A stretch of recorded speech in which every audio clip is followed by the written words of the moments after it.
My name is Simonetta, and as a part of the Impactful Women Network leadership team, welcome and thanks for being here with us tonight.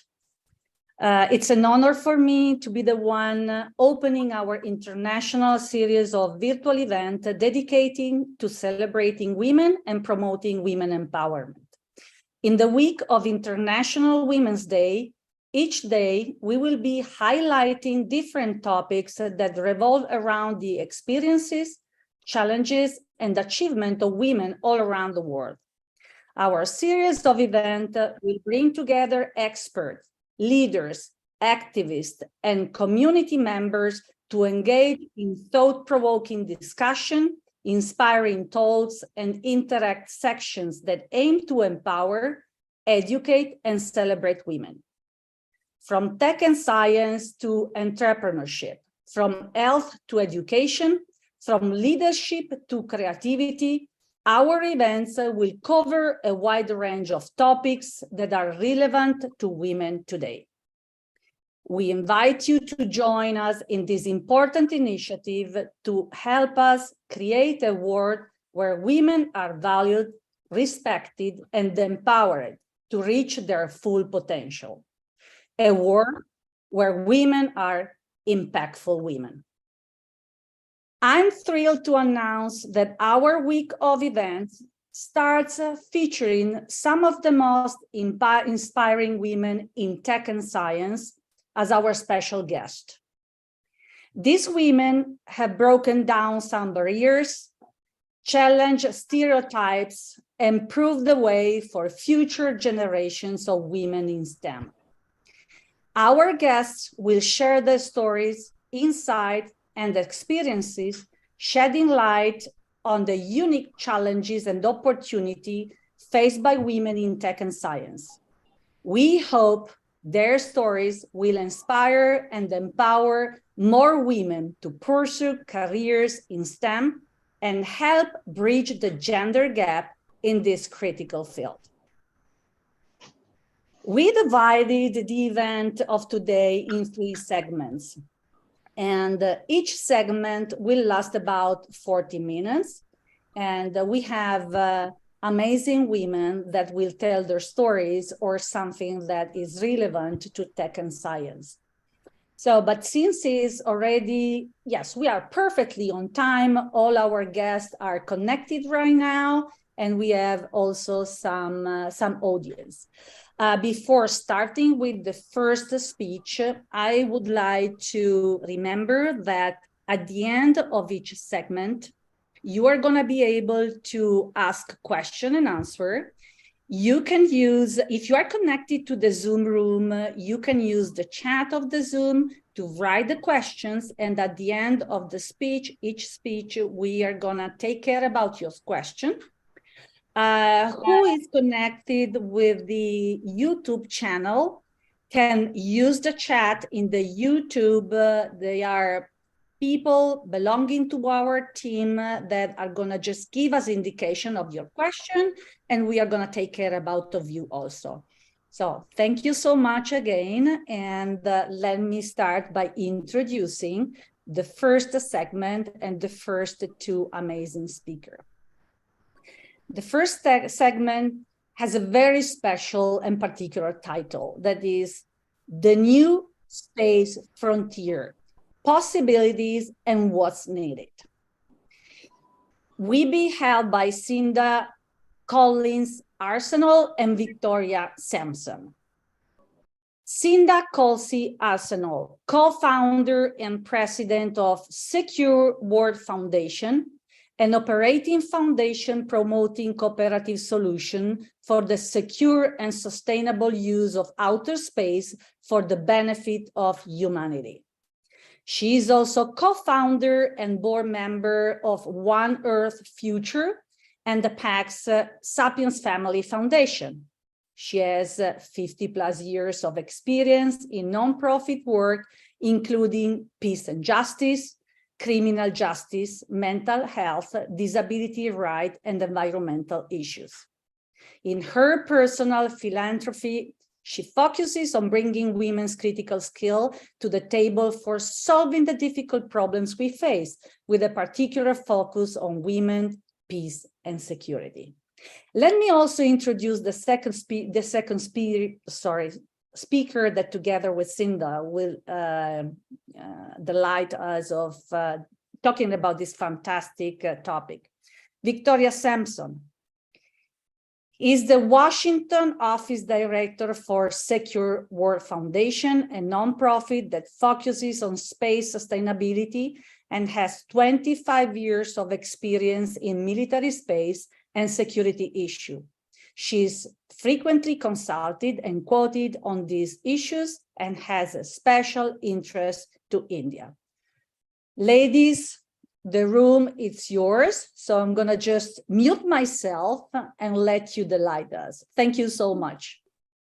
Okay, thank you so much, Simonetta. It is a pleasure to be here with Spirit of the Game. And I must admit, I had never heard of this organization before, but I've checked it out and I definitely agree with all your principles. And I'm certainly excited about being a part of the Impactful Women's Network here during International Women's Week. So there's nothing more that I like to talk about than why we need more women in every place. I'm also here today with the director of our Washington, D.C. office for Secure World Foundation. And the reason I wanted her here is that she's the expert. I can talk about the general concepts here, but when it comes down to the details, I totally rely on her. So we'll be sharing a little bit. We're here today to talk about space. And I always have to clarify that is outer space, because otherwise people say, oh, you do feng shui. No, not that kind of space. So there is so much going on. It really is this new frontier, as they say, and there's all kinds of possibilities. And we want to talk about some of those possibilities, but also then what's missing. What else do we need to be looking at here? So Victoria, can you start off by just kind of telling us a little bit about what some of, what's up there, literally and figuratively, why space? Sure. Thank you, Cinda, and thank you to Spirit of the Game for inviting us to participate in this discussion. Yeah, so when I talk to people about space issues, first of all, Cinda, I also have to point out, because people think I'm talking about commercial space or something like that. But I think a lot of people who are not in the space sector don't realize how much space has an impact on their daily lives. There are roughly about 7,500 active satellites in orbit, and we get so many benefits from satellites to life here on Earth. It's not just the space economy, although that's a part of it. The space economy, you can define it a whole bunch of different ways. If you want to get a lot of space nerds arguing, you can ask them how they define the space economy and then sit back for an hour while they duke it out. But I mean, it could be anything from goods and services produced in space for space, or it can be anything in terms of, the benefits of space being used here on Earth in terms of exploring, researching, understanding, managing, and utilizing space. There have been some estimates that the space economy was worth almost $500 million in 2021. And that brings all sorts of benefits to industries such as meteorology, energy, telecommunications, transportation, maritime, aviation, that sort of thing. And so most of the benefit we get is from satellite services. Satellites help with companies doing big tasks like inventory monitoring. They do instant authorization for credit card transactions, international video teleconferencing. But they also do things that help in terms of with social, environmental, and in climate and economic challenges, one of which is climate change. Over 160 satellites monitor our Earth to assess the effects of global warming and detect activities that contribute to the problem. They can also help monitor wildfires, coastal erosion, and other sort of climate changes, natural disasters. They help with food security in terms of monitoring crop development, potential threats to harvest, such as drought or insect invasions. And of course, they help with national security as well, in terms of using satellite and images and data to gain intelligence, to share communications, to help with information about the movement of troops, that sort of thing. And then we have a lot of new space to Earth applications, such as using internet, putting satellites up in orbit to be able to deliver internet to everyone on this planet. I mentioned agricultural monitoring as well, monitoring vegetation that could affect energy lines, all sorts of things. So I think oftentimes people think space, they think of, okay, it's out there and maybe it's the moon or it's exploration. Certainly that's an aspect of it. But everyone on this planet is a user of space data. And so it's really important for everyone, women and men and everyone in between, to have an opinion on this and to be thoughtful and participate in the space economy and the space sector. I can talk for hours, maybe I'll stop there, Cinda. That's great. One of the things that attracted me to this area to begin with was that idea as space. It's like been the inspiration of our whole civilization, from the beginning. It's the heavens, in every faith. It's the beauty, the romance. And so I look to it as, no matter where you are on Earth, you're still seeing the same sky. And so it can be that potential that really connects us as we look forward to how will we use this, and what can it bring to us. And the other thing is how, as you look at our sustainable development goals and as the world, we're coming together to say we've got some serious problems. How are we going to deal with them? That space is connected to just about every single one of them, either, as a means of getting more information or communication. So that's some of the benefits that we have out there. But then what is missing? So here on Earth, we have a type of governance. We have the nation states, we have policies, we have rules of the road, we have our norms. Everyone kind of agrees that, depending on what country you live in, you're going to drive on the right or the left side of the road. And that allows things to run smoothly.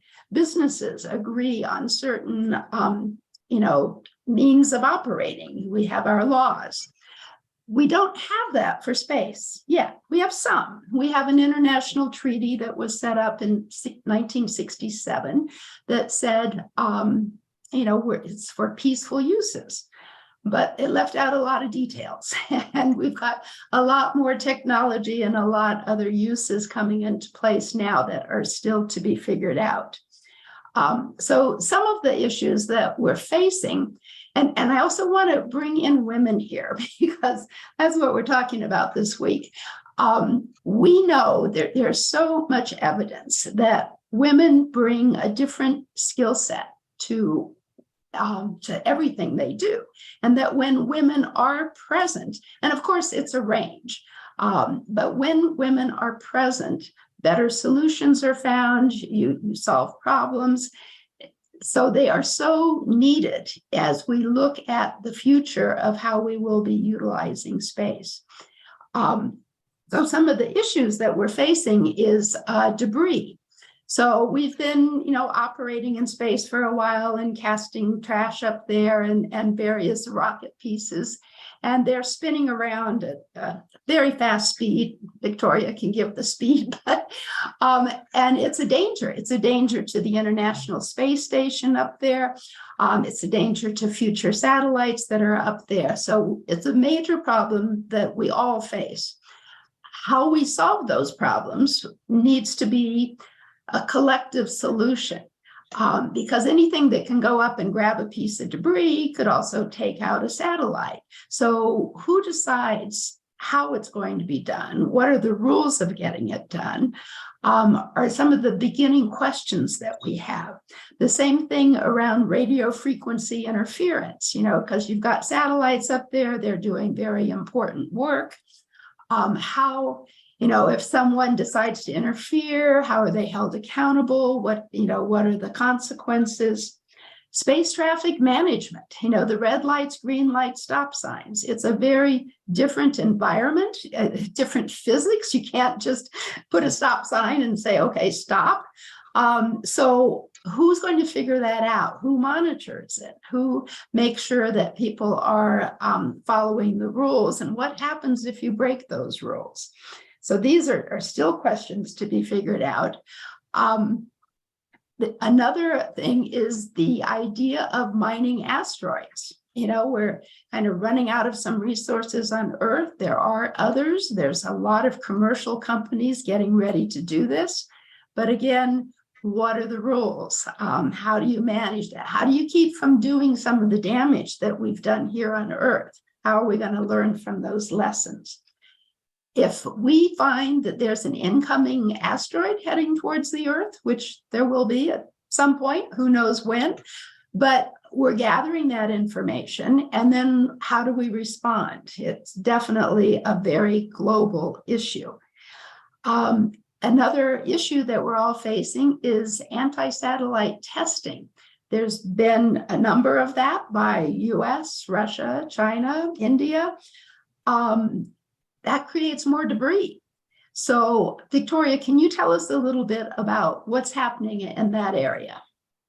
Sure, thank you. Yeah, so as Cinda said, the creation of debris can be really challenging because right now, once the debris is up there, if it will eventually, Earth's gravitational pull will bring it back down and most of it will burn up in its atmosphere, but it can take a while, depending how high up you go. I was a political science major, so to grossly oversimplify for people like me, the higher up you go, the longer the debris is going to be around there. So right now, there have been numerous anti-satellite tests that have created debris in orbit. Some of them have been up there for, the debris that's been created has been up there for over 50 years. It's going to be up there for a while longer. And that's just the debris that we know about. If the debris, a piece of debris is smaller than 10 centimeters in diameter, it's really hard to track, which, what you can't see actually can hurt you. And so the concern is by the deliberate creation of debris that you can be making a space environment more dangerous for everyone. And again, everyone is a user of space data, so everyone should have an opinion on this matter. The most recent anti-satellite test that created debris was held by Russia in November of 2021. It created over 1,700 pieces of trackable debris. And again, there's probably thousands of pieces that are even too small to track. And that debris has gotten close, done a potential conjunction to numerous satellites in Earth orbit. And so that is a concern. There has been movements by the US and a few other countries to undertake what they call, make a commitment not to conduct destructive anti-satellite missile tests because of the debris is so dangerous that's created from this. And then the UN General Assembly had a resolution in December of just last December, so just a few months ago, where 155 countries voted in support of this. So hopefully, as Cinda brought up, the idea of a norm is emerging, that it's considered bad form to deliberately create debris in orbit by anti-satellite testing. And so hopefully we'll see that conceal into possibly a treaty at some point banning this sort of thing. But I think it's really important to bring together, as Cinda said, everyone on this matter. Space is universal, obviously, but Earth orbit is not. Earth orbit, it can become too dangerous to operate in certain orbits, and certain orbits are better for certain capabilities than other. And as I mentioned earlier, there's all sorts of benefits we get from space. And so it is really important to work together to ensure that space is predictable, accessible, and usable for all over the long term. And along those lines, bringing an idea that everyone has a stake in this discussion. I think a lot of people who work on space issues often think that it's only for engineers, or it's only for scientists, or only for astrophysicists. And obviously those professions are key parts of space.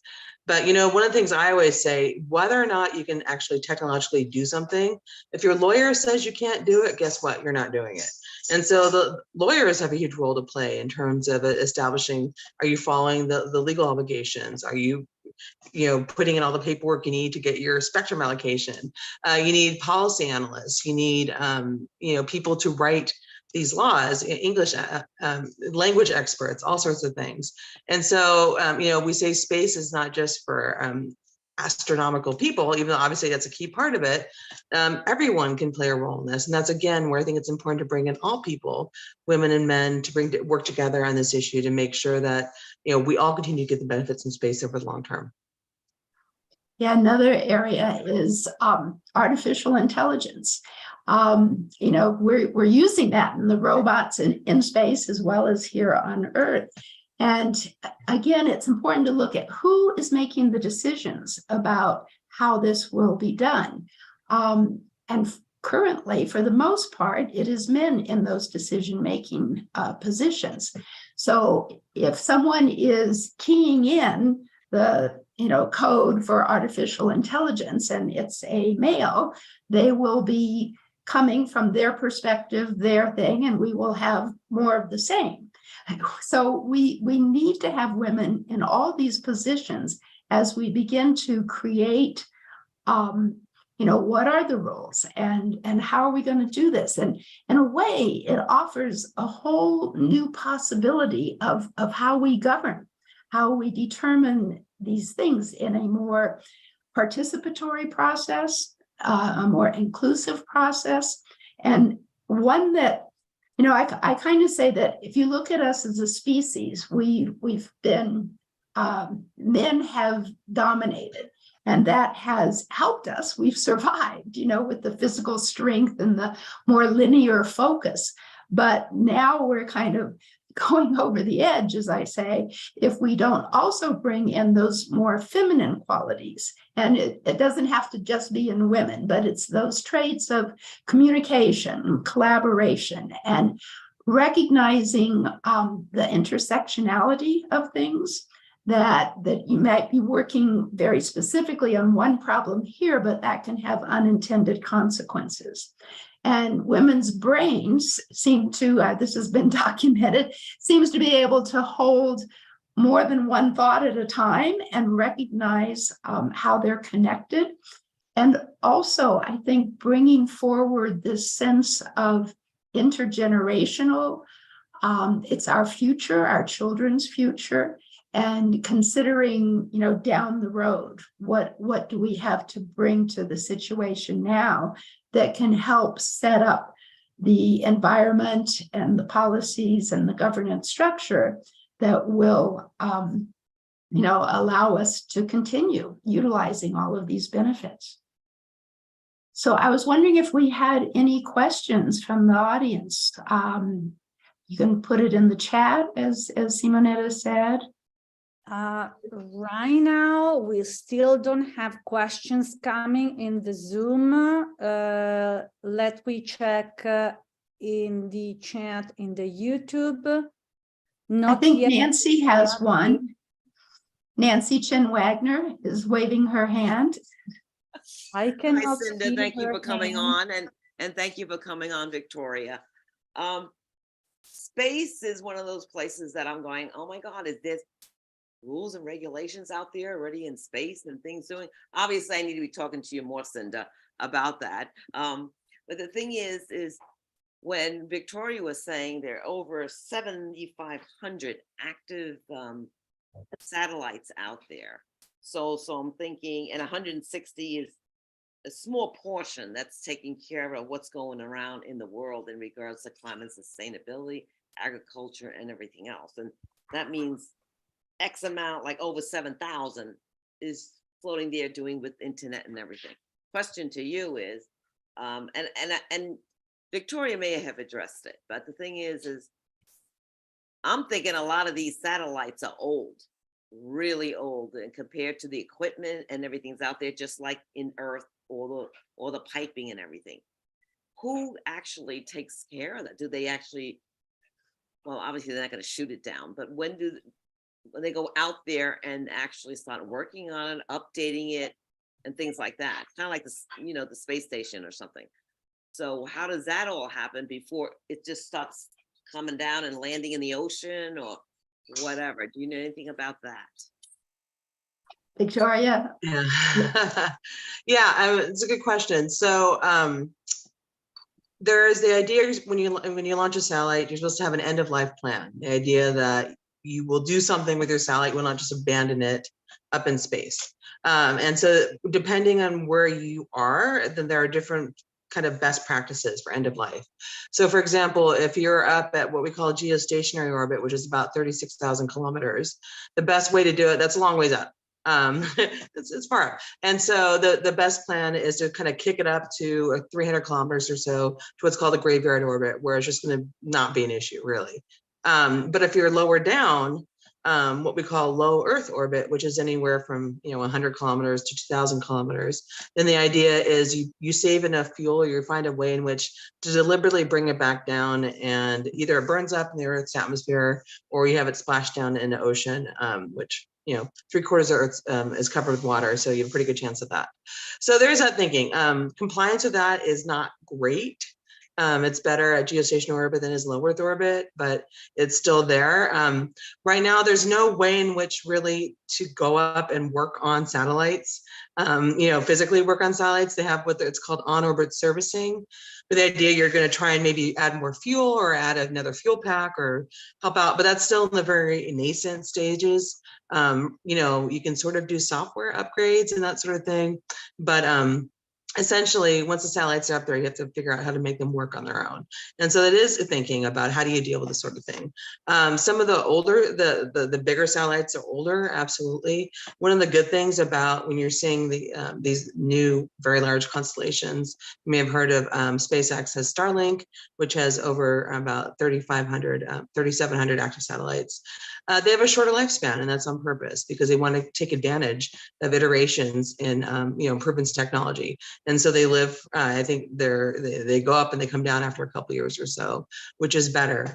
There's a lot of thinking about what is the best practice for end of life. Right now, it's considered 25 years. After the end of the satellite's life, you have to figure out something to do with it, but everyone agrees that's too long. The question is, well, how long should it be? And there's still a lot of discussion about that. But the sort of short version is it should be a shorter time after they're done that they should come back down. Thank you. Thank you, Victoria. I can see that Dr. Erica is raised her hand. Please, Erica. Thank you very much, Cinda and Victoria. I'm really delighted to hear that you are actually actively asking people to join and contribute with in the solution finding. So how, if anybody would be interested to actually really reach out and go into the space kind of business, if I may say, coming from science, technology, or any other area, who would they contact? How would they get in touch with you? And what would be the next steps for them? Thank you.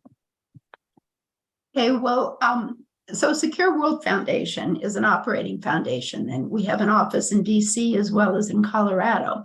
And we work very specifically, our key role is kind of as a convener. We bring together the various stakeholders, so commercial, military, governments, to talk about these issues. We don't say, here's what you have to do, but there's a lot that needs to be discussed and figured out. So there are numerous organizations. There's the Committee on the Peaceful Use of Outer Space, is part of the UN under UN Office of Outer Space Affairs. There's the International Astronautical Congress. There's the American Association of Space something. I think we've got some of these on our website, but to get involved, I think if you go to our website, we have kind of a Space Sustainability 101 that outlines some of the issues. And then if you have a certain expertise, whether it's legal or policy or technical, finding the area that you can utilize those skills, and then bringing that larger picture of, how does it all fit together? How are we going to make this system that will enable both all of our benefits to continue being used? So our foundation website is www.swfound.org, and that can be a start. I also would like to put a plug in here for Women, Peace, and Security, which is an agenda that kind of began around 2000 when there was a UN resolution, the 1325, that calls that women should be actively involved in all aspects of security. So that's in the beginning, creation of, what is security? And women tend to see that in a broader concept. It's not just how many arms and weapons do you have, but education and jobs and healthcare. It's a broader system that gives us that security. And then during conflict, women to be a part, they're often impacted by conflict, but seldom a part of how to resolve it. They're not at the tables as we're trying to bring resolution. And then same thing in the rebuilding.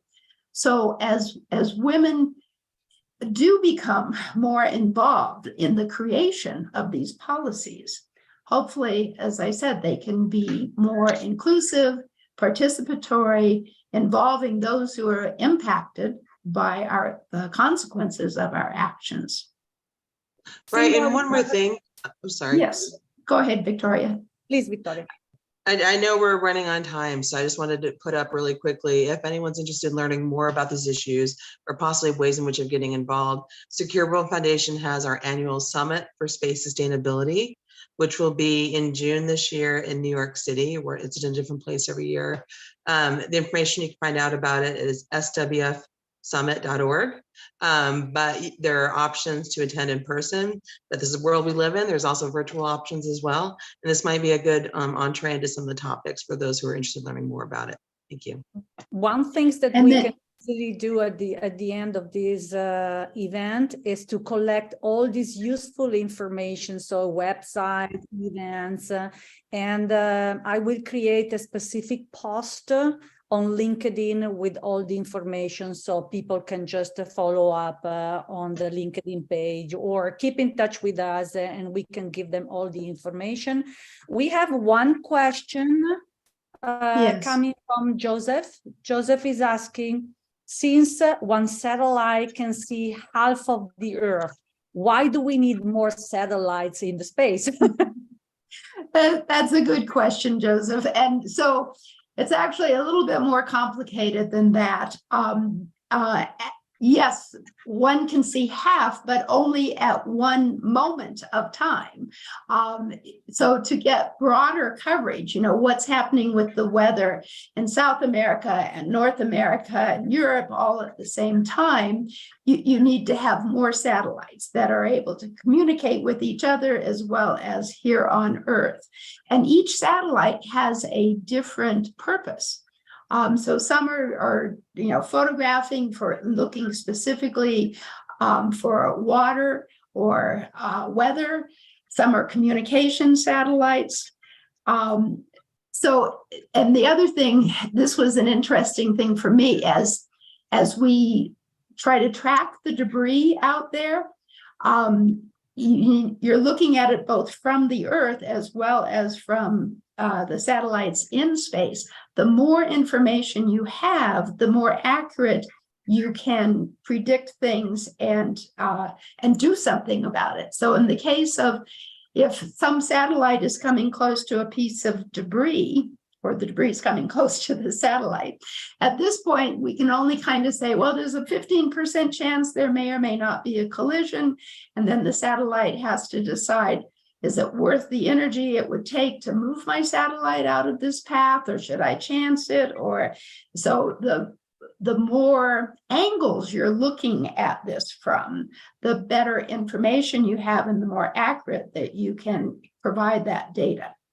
Does that get it, Victoria? Yes, great. The only one I would add is that also the farther out you go, honestly, the resolution gets worse. And so you can see when you're at 200 kilometers, for example, you can see things pretty close up, generally speaking. At 36,000 kilometers, you're a long ways out. You're about 1/10 of the way to the moon at that point. And so you're not getting super strong resolution in your imagery. And so there are all sorts of reasons to have multiple satellites, not just for imaging, but as Cinda said, for other capabilities as well. Any other question coming from the Zoom audience? No one is coming right now in the YouTube channel. Well, thank you so much. But no, if I may, Olive, please, Olive. We have one question coming from our team leader, Olive, please. Thank you, Simo. This is, I don't know, I hope it's not weird, but is it a myth or not? Are people going to move to Mars? I would like to know that. Or is it just a myth? Yeah, I don't know. Probably, who knows? Like I say, we kind of work more specifically on the governance and policy issues of how we're going to do this, and not specifically on the getting to Mars. But I know there are many people out there who are very serious about it.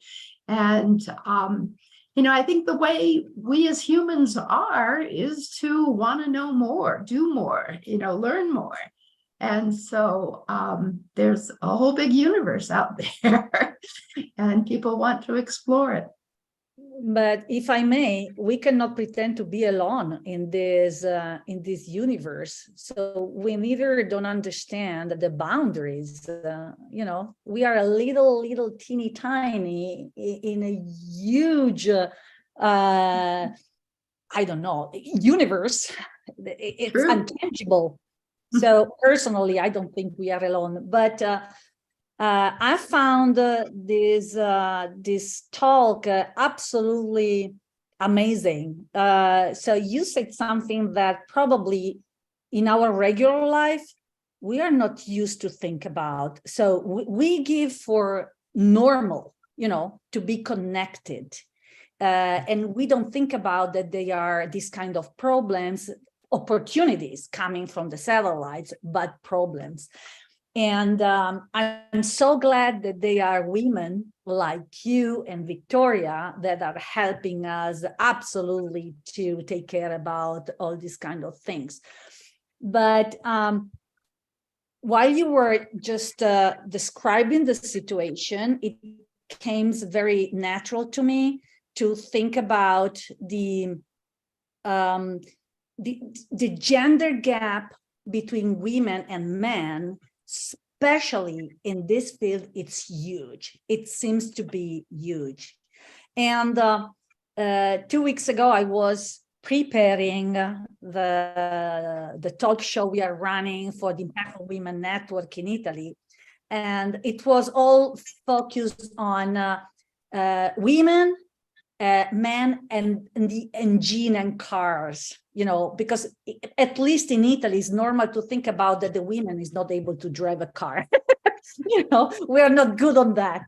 But anyway, and all the talk show, it was myself with another guy, but trying, on a very light way to say that this is really not true. And I found out on internet that the most useful things in the car or in general or in everything that is moving is connected to a discovery or to an idea coming from a woman. So we are problem solver. So the wipers of the car turn signals, the middle line indications, simple things that were, coming from a thought of a single woman.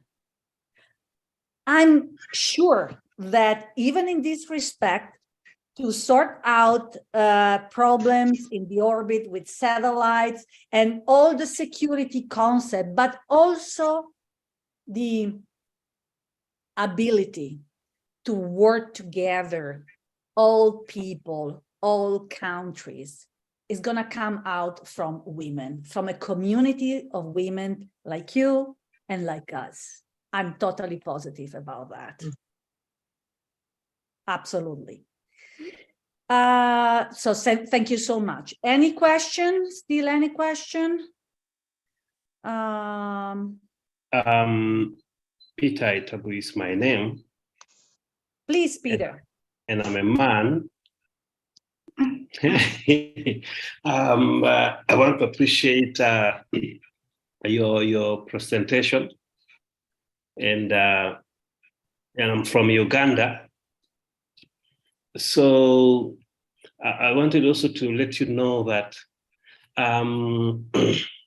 I think we can still create a change together. There are also a number of men who have said women are equal to men. women can do what men can do. And I've been an employer, and I employ more women than the men, because I strongly believe women are very hardworking, and they are also very innovative. They are also more creative. They pay more attention to details than men. And when I want the quality of something, some piece of work, I strongly feel the best comes from a woman. So, and I'm thinking as women will lead the change, I think it will be good to have some men on board as you lead the change, so that we create this change together. If men will be left out completely, they will continue widening the gap. What I must say is that a lot is happening, and we need to bring in more men on board. Personally, my boss refers to me as a woman activist. And I keep saying, if I despise a woman, my inspiration comes from my mother. If I despise a woman, I'm despising my mother. And I love my mother so much, and I respect her so much. And that is the reason as to why I stand alongside women and say, let's move together. We can create the change that we need. We can create a world that will make women feel they are not second or third class citizens on earth. So I appreciate what you're saying. Women have that force, and when they unite together, they can create a big change in this world. Thank you very much. Thank you so much, Peter, for your absolutely important contribution. There is one question coming from the YouTube channel, and is Lady Rocket, who is asking, I have a question. Women investors in space and satellites, very few. Let's go. Blockchain and Copernicus space blockchain is providing ownership of data. Which satellite company do you like? Women need to own satellite companies. Yeah, I couldn't agree more, both with Peter and with her. And there are some women who are owning satellite companies and doing, some of the space work. Often it's harder for women to get the kind of startup funds for those businesses. But fortunately, there are some more creative ways, like she was talking about. I'm not familiar with blockchain, but there are a number of places now that are having more of a gender lens investing in their kind of, angel philanthropy. I mean, they're out there. It's just a matter of Googling to find them. But it is definitely, I believe, harder for women to get the financing to get some of these companies off and running. But when they do, they're more successful. Victoria? I think more companies and more investors are starting to look at what they call ESG, which is environmental, social, and governmental or governance priorities for investing. And one of those, of course, is gender gap or lack thereof. And so I think that's one of those ways in which we can possibly see some changes, putting more of an emphasis and more of a prioritization of making sure the ESG qualities are being met when looking at investment.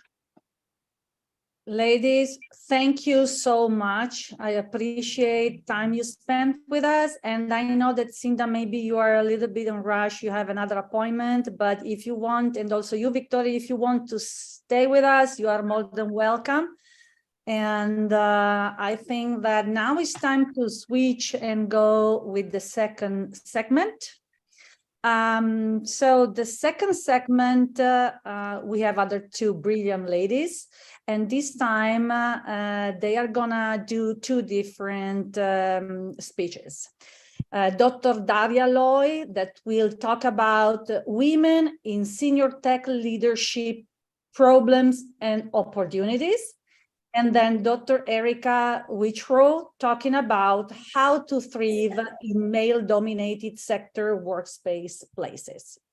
Let me start introducing Dr. Daria Loi. Ciao, Daria. I can say ciao because she's Italian, but Dr. Daria Loi is a vice president and head of design and experience at Fishtail. Her passion is mixing design strategy with participatory research to enrich people's everyday life. Daria is currently on the board of directors for Democracy Lab, Honorary Professor at Newcastle University Australia, Executive Council of CETI Institute, and columnist for ACM Interactions. In 2018, she was recognized as one of Italy's 50 most inspiring women in tech and received Intel's Global Diversity and Inclusion Awards. In the past, Daria was principal engineer at Intel, head of design and people experiences at Mozilla, and head of innovation at Avast CTO office. Daria, the floor is yours. Thank you so very much. Well, thank you, Spirit of the Game. Thank you, Simonetta, grazie, and all the organizers for having me here. It is such a delight to be in such a great company with these fellow presenters. It's been amazing, the first session, and I can't wait for the rest of it, and also for all the participants. So I'm very grateful. Today I'd like to talk about, certainly I will focus on gender, but before I do that, I'd like to sort of recognize the role of intersectionality. And in fact, Cinda referred to it earlier, and it's very important because, no woman is only a woman. Every human being is much more complex than just one vector, right? So, I'm a woman, yes, but I'm also an architect. I'm Italian. I'm American, I'm a mother, and the list goes on. And that is what makes us special, right? And all of us, regardless of your gender, right? It's like every individual on the planet is important and special and is beyond their gender. That said, however, there are some experiences that I'd like to share today as a senior tech woman, has been in the industry for a couple of decades, and that are really related to actually the gender that I represent. And, my hope is that the experiences, but more importantly, also the lessons learned from those experiences will be useful for those brave women that wish to shine in the tech sector, but also their allies, to Peter's point that was made earlier. I will share direct personal experiences, but also some indirect ones. So, it is a deeply personal account that I'm going to share with you, yet it's also very common. Before I start, I want to sort of say, beware. I will not tiptoe around things. I'll be pretty direct, and I hope everyone will welcome my candor and my passion. So so let's get started. First experience is what I call energy-sucking battles. And my experience has been that it takes so much energy to demonstrate, to justify, to explain every single thing I do, I think, or I suggest, right? It really takes so much energy that one should direct elsewhere when you have to fight battles that really would not exist in other contexts. And they wouldn't exist if you were granted the same level of trust and respect that your male counterparts receive, okay? So that is energy that is lost and could be directed in bringing us all on Mars, for instance, right? If I were capable of doing that, or any other brilliant things we can do. Yet you have to have these energy-sucking battles. Second experience, what I call fight more, get less. So I find that too often we're not set up for success in a consistent nor equal manner. So you may be asked to deliver the impossible with minimal or even no resources. Well, you observe others getting a different landscape right? I observed my male counterparts of the years fighting less to get more opportunities, more resources, more doors open, or second chances, right? Too many times, just like too many times. Third, the exhausting tokenism. I've been most of my career in meetings where I was the only woman. I'm sure that many of you can relate, right? It's tiring, it's exhausting, it's isolating to be just the only one there. And then you get asked to provide your input from the perspective of being a different point of view, but then you get interrupted, you get talked over, you get mansplained. It's really tiring and, in fact, I would say infuriating to be in those moments. Fourth experience, the sour souls. So I have witnessed in my career both peers as well as more senior women in my organizations becoming sour, becoming aggressive. The system somehow convinced them by being beaten up over and over and over again that being that way is the only way to progress. That's the only way to progress. That's what I've learned. They've learned. I observed negative role models put on top of younger women, right? I observed those negative role models tarnishing younger talent that became sour in return. So depressing to observe. Fifth, the paycheck. I know there's a lot of stuff online about declarations, debates, women should be paid more, should be paid equally, a lot of reports, a lot of stuff, right? But it keeps on coming. It hasn't been fixed, right? How many times did I ask my male counterparts, can I ask how much do you earn? To find out that at my same level, they were earning way more than me. They were getting better bonuses. I even received, many of us in the US, women, received even token, and I'm not joking, this is true, token litigation checks. Why? Because for years and years, your company did not pay you equally. And when they got caught, they could pay a check. But that check was just this much in comparison with how much you were not given throughout those years. It's offensive, right? Sixth, patchy recognition. So I observed some males, not all of them, some males being hired at my grade level, even if they were less capable, less qualified. I've seen those same people be on the fast track for promotion, and I was left behind watching them going forward, right? I've been schooled by people, male executives, male managers, male peers. We didn't have the same qualification on the topic, yet they felt they could tell me about my qualification better than I do have, right? 7, I watched, this is what I call endless self-preservation games. I've watched peers stealing my work, stealing my ideas. I know so many people have experienced this.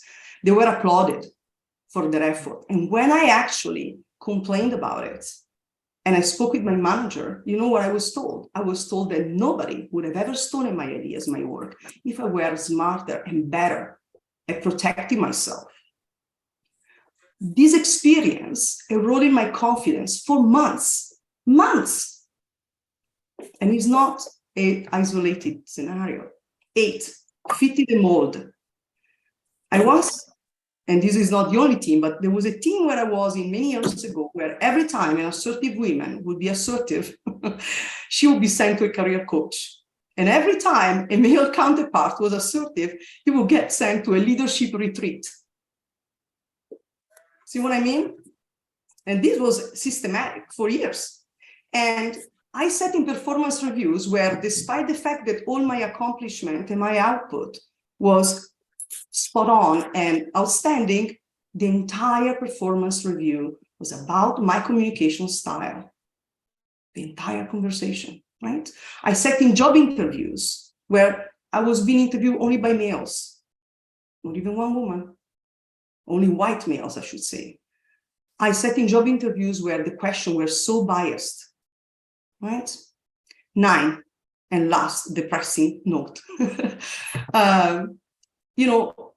I I don't know if it happened to you, but I've been in so many meetings with male colleagues that I know they wish well. I know in their heart they wish well. And they tell me that they understand me and they are feminists and they care about women because they have a daughter. As if genetics was a necessary condition for being an ally. How is that even possible to say something like that? You know, and it's hard to believe when in allyship, it's very hard to keep hope on allyship, where in the moment in which someone is asked to be an ally in exchange for accountability and concession, suddenly they disappear. So allyship is easy if you don't have to lose anything, right? So watching colleagues being, you know, wearing the women inclusion badge, right? While at the same time engaging in systematic inequities and biases is aggravating, right? So, okay. I know everything I said so far, very depressing. I understand it, but it's the truth. I've been very honest. This is what I've experienced, and I'm not the only person in the universe that experienced that. It's very common stories, unfortunately. However, I'm a never-ending optimist, right? So let's talk about that part, because I think it's possible to make it in tech, become very senior in tech, and maintain your sanity and not go crazy. So here's 10 quick tips that I would have given to a younger self. If just I had an opportunity, I would go back in time and tell myself these 10 things. So I hope this would be useful. First, do not give up. Do not give up. Persist. Be kind to yourself. Be fearless. Carefully pick your battles, though. Carefully pick them. Channel your energy where it matters. Don't let the noise or the shiny stuff and the empty object distract you. Be focused. 2, find co-travelers. Find coaches, allies, champions that you trust and that can really advocate for you when you are not in the room. Those are the real champions. When you're not in the room, they advocate for you. And they will lift you up, or they push when you need it. You know, the reality is that you will never do it alone. I certainly can't, right? So choose and cultivate exceptional co-travelers and push away the one that are just trying to use you and pretend to support minorities because they make them feel good. Those are not the real allies. 3, remind yourself. So what do you have to remind yourself of? To never give up. What I said at the beginning. I know that I said it, but this is just so easy to forget.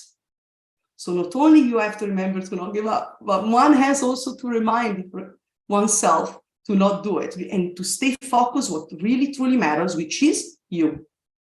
4th, stay focused, channel the energy in constructive directions.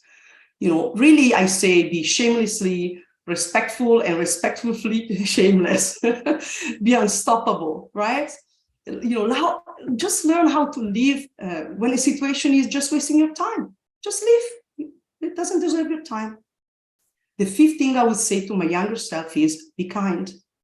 This one, I've been pretty good at it, but you know, it's good to be reminded of that. Do not get trapped in the delusion that to be at the top, you need to be a shark, a bully, a jerk, you know, those sour souls that I mentioned earlier. There are different ways of being successful. You know, be a kind human.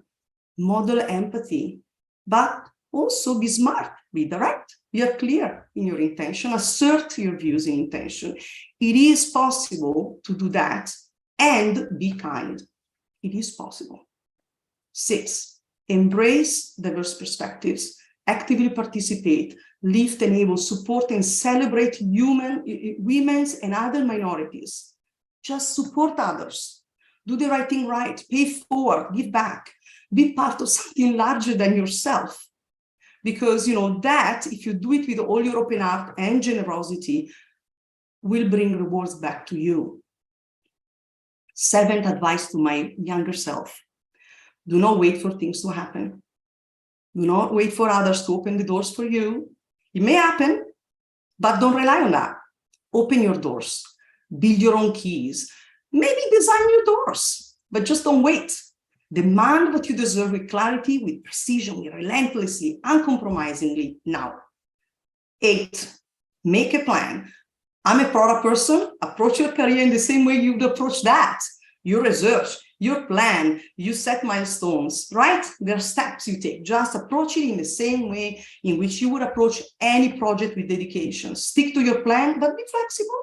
You know, it's up to you to decide what has meaning and purpose, what you wish to do, and when it's time to change gears. It is never too late, and, you know, it's never wrong if you're in charge, if you're humble, if you're aware of the power that comes with all that, because you are in charge.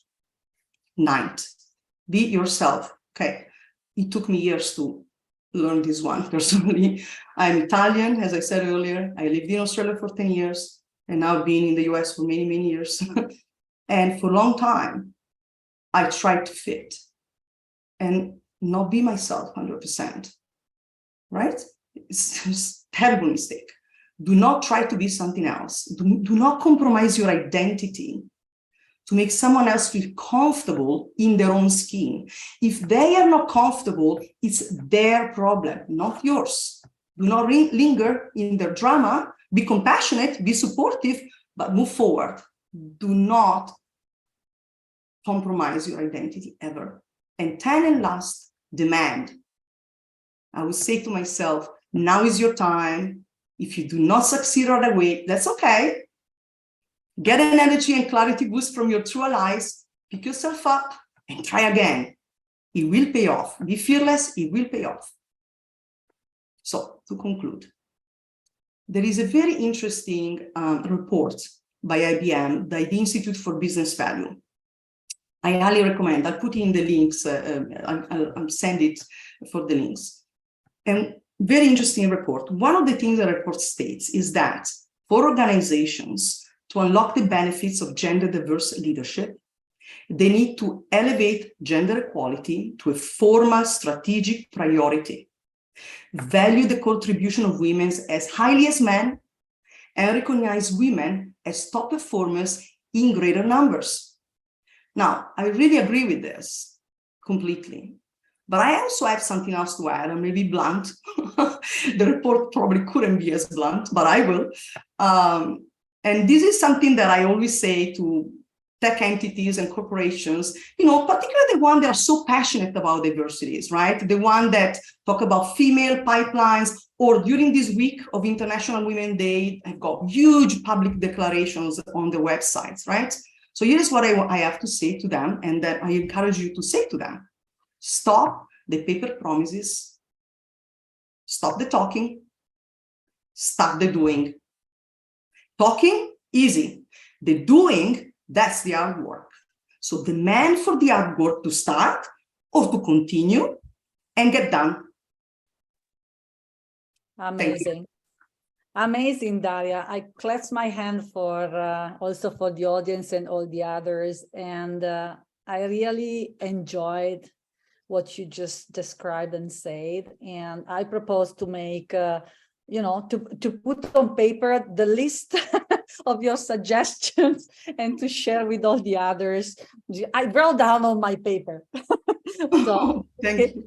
Absolutely. So, before reading questions coming maybe from this chat or the others, I was listening very careful to you, and it was crossing my mind one question for you and one thought. So the question is, do you think that this gender gap is gonna ever will be leveled or reduced or changed?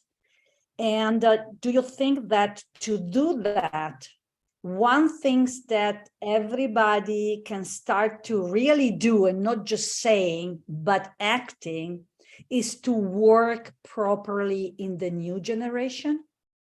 Okay, thank you. Thank you for the question and for the kind words. So I'm a Gemini. So you have to know there's going to be a duality to my answer. So the one side of the Gemini was like, we'll never make it, you know, like to your question, the first one, right? The gender gap will ever make it, will ever level it. one part, the sad and depressed part of the Gemini that is in me is like, no, we'll never make it. This is a disaster. Look how long we've tried. But the other side is stronger. So it's the one that I'm going to listen to. Okay. And I really do think so. You know, if you think about, I mean, it's taking a long time. Yes. It's overdue. Yes. Right. But I mean, I was reading yesterday about some of the dates in which in this country, in the US, where I'm right now, women were allowed to do XYZ, different type of things. And on one side is astonishing, some of the stuff you discover that up till the 90s, in some cases, we were not allowed to do certain things here, which is mind-blowing to me. But then on other sides is amazing when you look back in history, you know, how much progress has been made. Now, is it crazy that we even have to have this conversation about having to make? Yes, it is crazy because like we're all human beings. We shouldn't have to have this conversation at all to start with. But here we are stuck with it. It happened historically, and now we're kind of trying to change things. So I do think it's taking a long time. It's certainly overdue. Absolutely acknowledge that.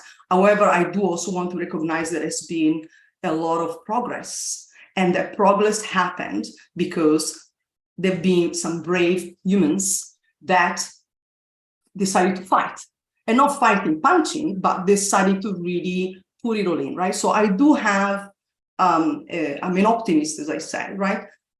And that takes me to the second part of your question, which is about the future generation. I think the newer generation is incredible.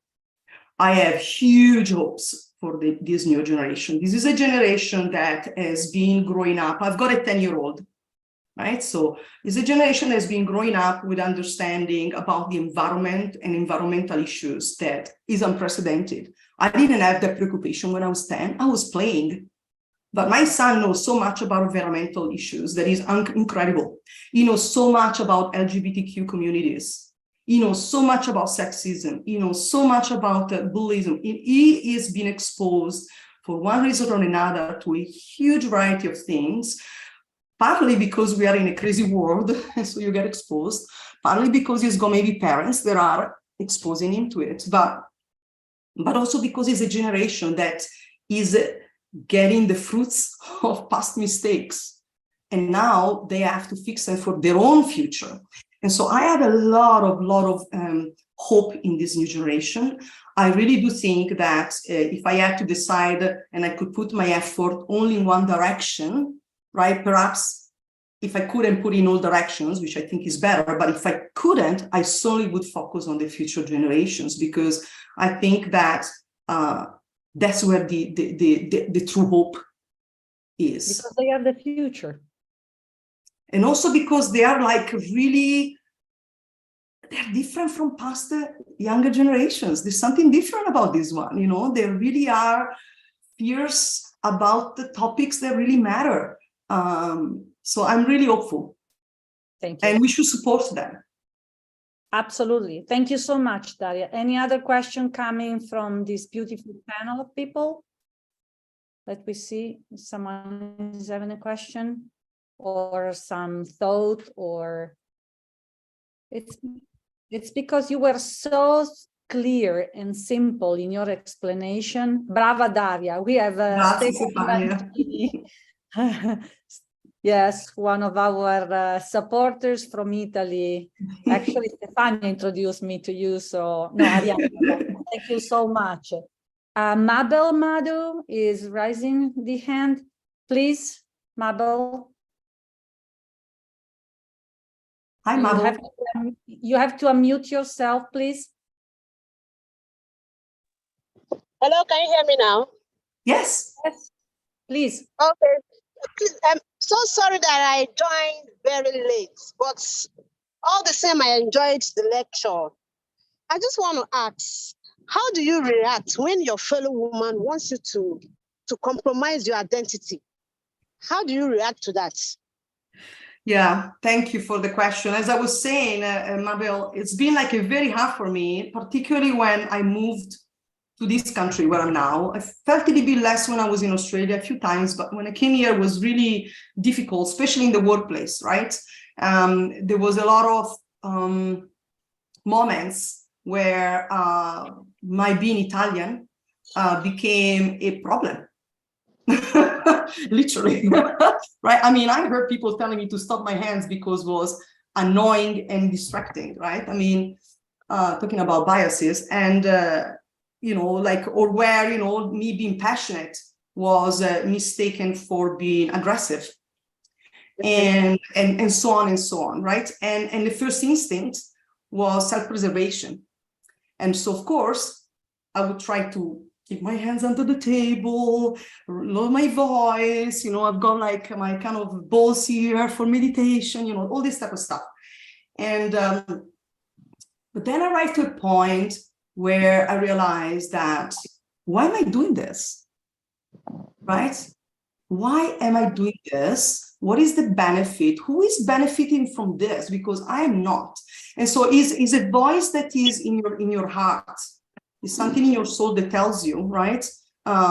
Your gut will tell you, why am I doing this? This is not healthy. It's making me unhealthy. It's making me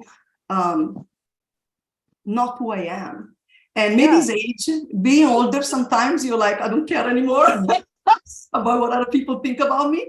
Maybe it's about age, but there's been a moment very clearly in my history, where I woke up, honestly, one day and I thought, that's enough. This is enough. And so I really highly encourage you to listen to that voice, listen to your true self. Okay. And if people in front of you, Mabel, do not wish to accept the beautiful person you are and whatever you care about, and not wish to be with you in that journey, those are not the people you should be with. Okay. Just listen to your guts and your soul, and we'll always be right. And surround yourself with people that can see the beautiful person you are, and you'll be fine. Thank you very much. Of course. Thank you, Daria. Thank you so much. Any other question from the panel? If there are no questions right now coming from the YouTube. So thank you again, Daria. I think we can keep going with our second segment. And I would like to introduce you to Dr. Erika Whitrow, and she's going to talk about how to thrive in male-dominated sectors, working places. But let me start introducing properly Dr. Erika Whitrow. Dr. Erika Whitrow, MD, MAS, MA, MPH, is an internationally awarded global health expert, humanitarian, and medical doctor. She's the founder and CEO at Peace Building and Partners, a consulting business in Switzerland since 2018. She and her team help countries, businesses, communities, and executives to strengthening their system reliance, productivity, and human resources capacities. Dr. Whitrow also provides technical advice to organizations like WHO. Please, okay, sorry, I had to mute one person. I was saying, sorry, she provides technical advice to organizations like WHO, CDC, EC, consulting firm, and government around the globe. Apart from her medical and global health experience, Dr. Whitrow has a multidisciplinary background for which she is part of the European Civil Protection Expert Pool and trained in high-level courses. She has led the operation of an EU project on non-alcoholic fatty liver diseases at the Biobank Graz, Austria, and is peer reviewer and editorial board member of various international journals. Her passion is to serve her clients by connecting the strategic decision-making level with policy, operations, research, and academics. She feels that there is nothing more satisfying than seeing person at all levels tapping into their own potential and thriving. The stage is yours, Erika. Thank you very much, Simone. I will share my screen. So there we go. Let's go on the presentation mode. There we go. Excellent. So thank you very much, Spirit of the Game. Thank you very much also the Impactful Women Network. It's a beautiful time in the light of the upcoming International Women's Day.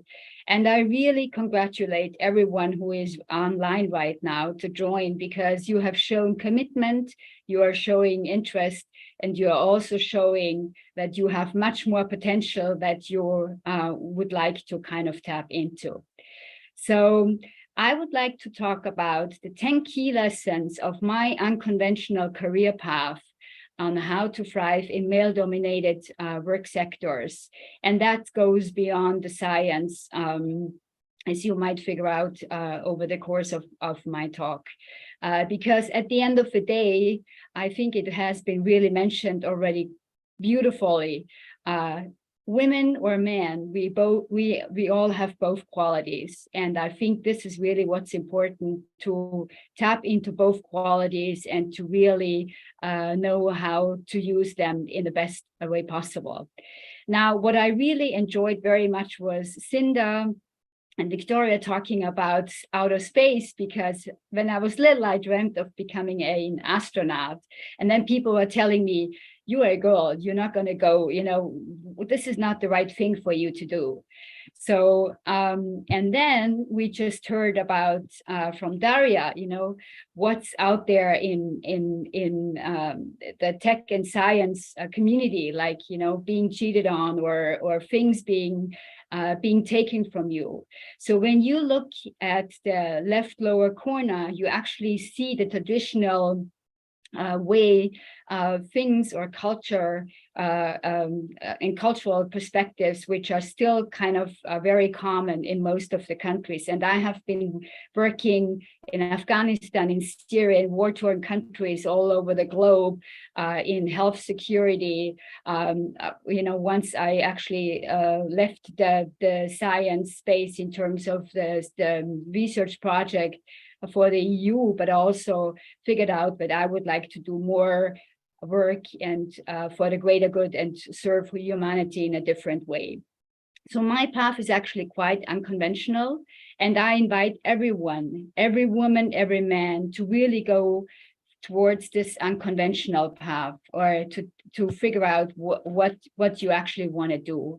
And for that, I've put together my 10 key lessons on really how to tap into your own potential, but also on going deep inside and really listening. What is it what your heart desires? What is it what your soul is craving for?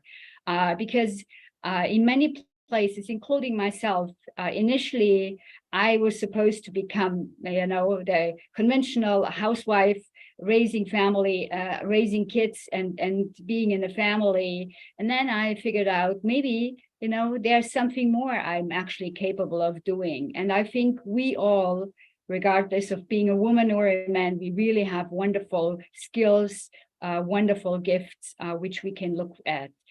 So what I invite everyone to do is just think about, go on the imaginary journey, Have you ever felt like you wanted to become a scientist, a researcher, an entrepreneur, disrupting with a unique idea the whole industry? What is it? What makes you fire up? What is it? What makes you actually forget time? You forget to drink, you forget to eat because you're so passionate of doing it. Second question. Do you feel like you have much more potential and you're still somehow looking for tapping into this potential? Then I would suggest to really go for it. Take the time, no matter how busy you are. I think there is the potential to really, and the possibility to really tap into and listen closely. This is the time now, regardless of age, regardless of gender, regardless of the position one is in right now. This is the time.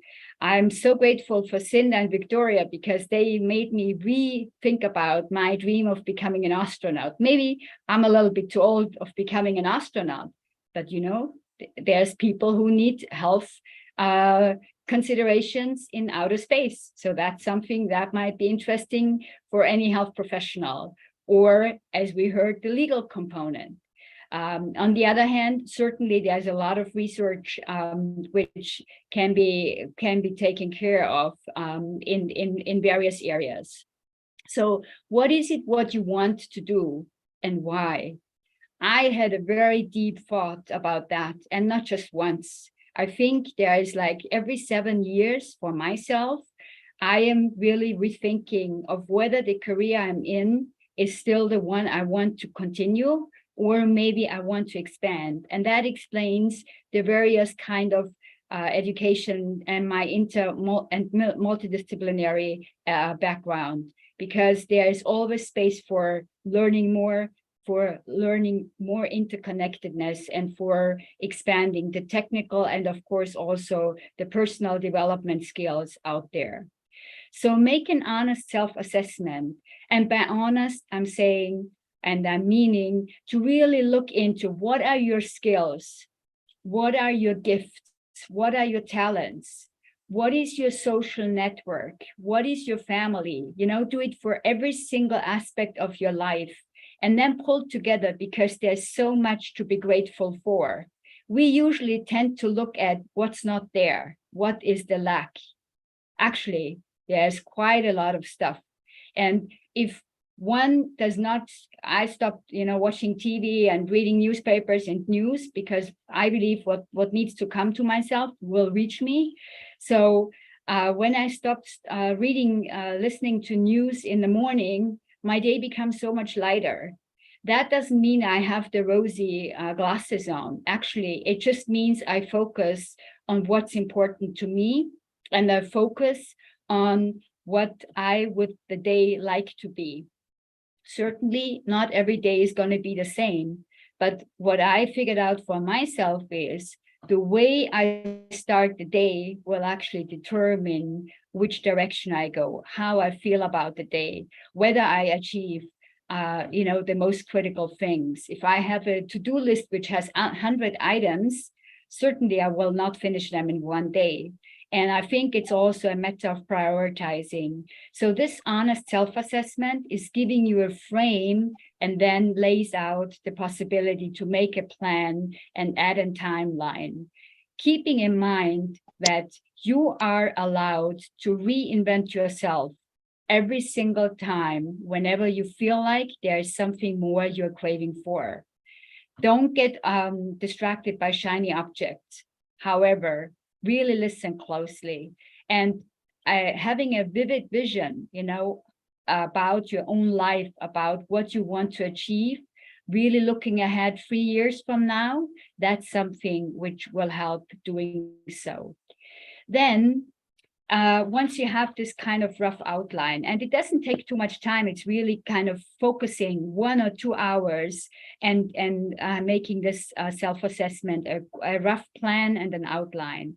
I recommend to really research people and resources. There are so many wonderful people out there, biographies, you know, articles where one can actually learn how other people did something which you would like to achieve.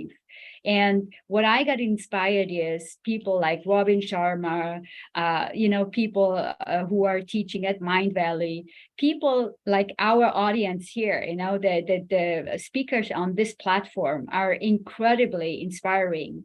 So every single one woman on the speaking slot today is actually really extraordinary.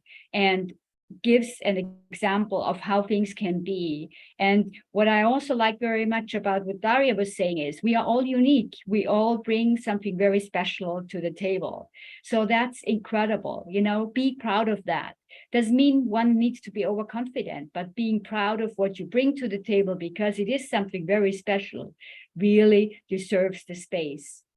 So that brings me to the next thing.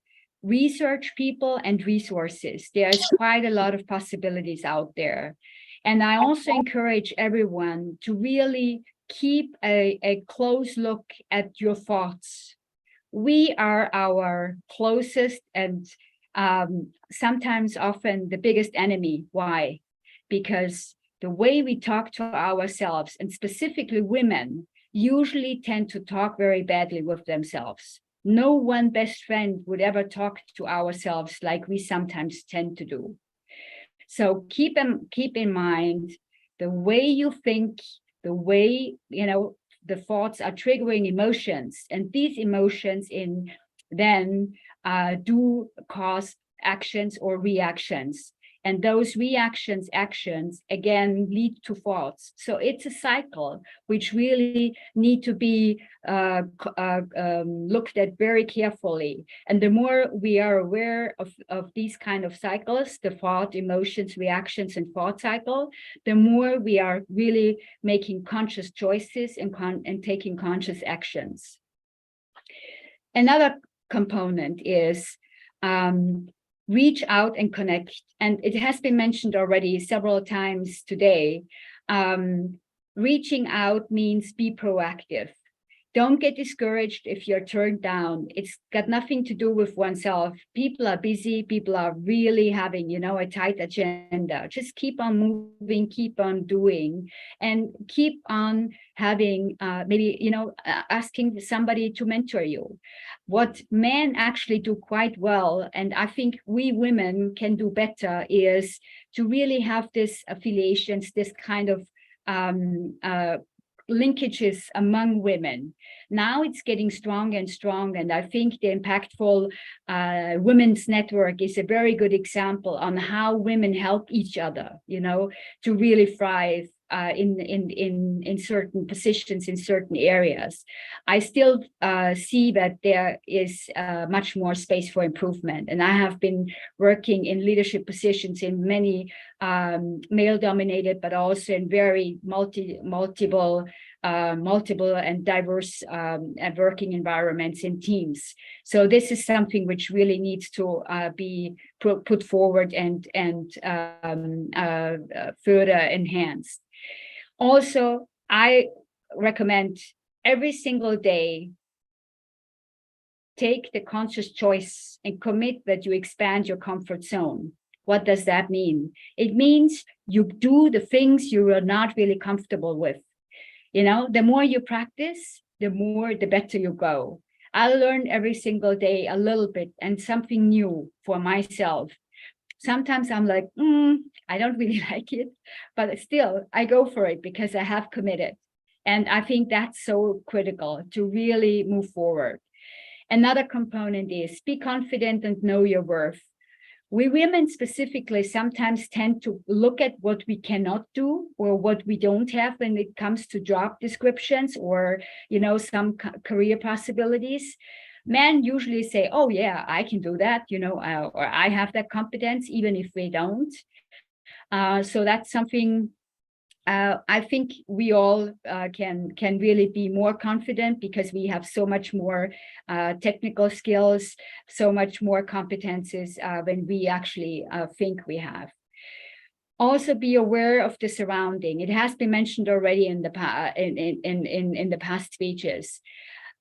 If there is positive environment, it's going to be uplifting. If it is negative or toxic environment, and that includes office gossip, that's going to be really dragging and draining. So I suggest to really get rid of anything which distracts you, which takes away the focus, and really make yourself bulletproof in a sense, and be aware of your energy and protect your energy. And energy is not just your aura, it's actually anything which might be distractive in the sense of social media and so forth. So being conscious about those things is really also very important, at least for me. In terms of constant dare to dream big, why is this so important? Because constant personal development is a component which is really critical. I apologize, Siri is talking to me. So you see already the impact of AI in the background. So constant personal development. It's about acquiring additional technical skills, but please be aware, and I think we heard that already, and this is what I adore so much in our future generations. Those kids are so extremely good with technology. They are so good in figuring out solutions. And here we come in again, what has been mentioned also from the audience. It is about finding solutions together, finding and creating possibilities together, men and women with all their qualities, and really, learning more. So technical skills is one thing, but it's also about becoming the best version of oneself. And that's something I'm striving for. I want to be the best version of myself. And I look in the future, I'm seeing somebody who is not dimming the light to please people, but someone who is really eager to tap into the full potential, to live the life to the best possible, in the sense of bringing out all the gifts we have, bringing it to the table, being collaborative, taking care of some younger person who wants to thrive. All these kind of things. So it's really about community, about connection. It's about learning constantly, being a student, a lifelong student, and at the same time being a mentor and teacher for others. And that brings me back again to, who do you want to be at the end of your life? Who do you want? How do you want people to talk about you? What is your legacy, in a sense? So again, for me, my legacy is to reinvent myself, to really tap into the full potential, to become someone who is, on one hand, learning from younger generations, at the same time being the linkage between decision-making, operations, research, science, and learning as much as I can, and of course also experiencing and contributing to our humanity, and for the betterment of all, and to have a life either on Earth or outer space, anywhere, wherever we are supposed to be. Thank you very much, and feel free to ask questions and reach out as for any additional information. Thank you. Thank you so much, Dr. Erika. I really appreciate also your talk. Maybe you can stop sharing your screen. Okay, amazing. Thank you so much. And again, before reading any questions coming from the two social media, when I was listening to your talk, I was really putting together what Daria said and you said. Exactly. You've done two complementary speech, and together they are really inspiring. And to me, I pointed out one key word: awareness. So we need to be aware of who we are, what we would like to be, what we can do. And as long as we are not able to give answer to this question, we need to be able to ask for help. And sometimes asking for help is one of the most difficult things, because you don't know who you can talk with and ask for help.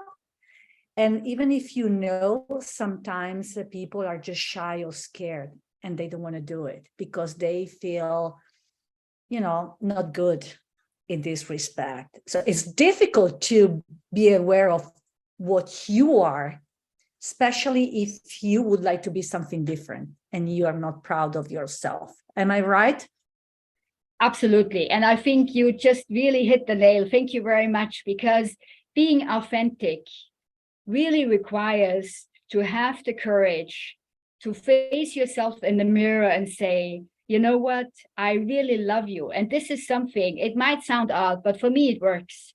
I really, every single morning, talk to myself in the mirror and say, thank you for being. Today, I am wiser and stronger and a little bit older than I was yesterday. And I'm also a little bit better than I was yesterday. And I think when you say, you know, we are bombarded by social media, the way we are supposed to look, the way we are supposed to be, the way we are supposed to do, to talk, to whatever, you know, like Daria was actually mentioning it, being an Italian. I'm an Austrian, but I consider myself a global citizen because I love the world, to travel and learning from so many different people. That does not mean I lose myself. I'm actually gaining and obtaining the beautiful things I see in others. And it adds on like a puzzle piece. You have a huge puzzle, at least 10,000 pieces or more. And through every day, another piece comes together. I'm learning from others. At the same time, I may be an example for somebody else. So for this talk here, my intention is to really encourage every single person, regardless of man or woman, to tap into your full potential, to listen to yourself and take the time to really figure out what is it what lights you up, what is it what you want to contribute to this humanity, to the world. How do you want to make this place a better place? We need peace. I was a panel member at the Peace Women and Women Peace and Security panel in 2021, and we actually talked about from the health perspective, you know, what is needed in order to have all the prosperity. We need peace. There's too much conflict going on right now, so let's join together and, you know, be peaceful, find solutions together, because then we can thrive in every single area. I hope that answered your question. Absolutely. And thank you again. Thank you for the time you spent with us. And if there are no other questions, I will move forward in the third and last segment. I know we are running just a little bit late, but I'm so glad, because it means that this is a real engaging event. So a few seconds. I have to deal also with my cat that wants to go outside, but she has to wait. It's not her turn. So, okay, we move in the third and last segment. And even in this case, we are going to have two fantastic ladies as a speaker with us. I have the audio is back.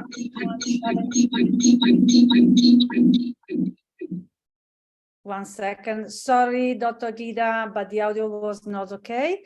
So Dr. Geetha and Sarah Kobilka will be our two final speakers. And Dr. Geetha will enjoy us talking about women in marine science, challenges and scopes. And as I've done before, I will introduce first Dr. Geetha and after Sarah. Dr. Geetha is an early career marine scientist from Kerala, India. She is working as a director of World Alliance for Planetary Health, USA, environmental director at Ocean Integrity, Climate Realty Leader and Climate Realty Corps, ambassador at Remtech Europe, Iceland Innovation Ambassador, key associate for Asia and beyond at AnEcoscape, USA. It's also member at INSOP, member at FAO, working group member at International Network and Soil Biodiversity by FAO. She's an ocean advocate and an active participant in environmental conservation and awareness talk and activities via social site and other platforms for a sustainable future. Sorry. of Earth and biodiversity. She's working against plastic pollution and supporting sustainable projects for conservation of nature and natural resources. Passion. Her research area is a marine and estuarine, benthic, taxonomic, and community ecology. She's very passionate in research and ocean and biodiversity conservation. She's working in such projects for more than 10 years. She's an ocean advocate and an active participant in environmental conservation activities via social site and other platforms for a sustainable future of Earth and biodiversity. She published articles in some reputed journals. Some of her talks were published via YouTube and plastic pollution, and some talks broadcasted in radio in the USA regarding the current environmental issues such as climate change and marine dead zones. She featured in some nature-related websites from USA and interviewed and featured for websites of several organizations from her nation. So, Dr. Geetha, I think that also my cat is happy to listen to you because she is running back of my shoulders. And thank you for being with us. The stage is yours. Thank you.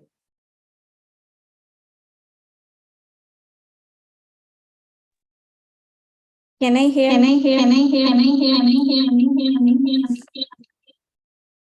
You need probably to close one device because the sound is just in loop. You have two devices with the loop. Okay.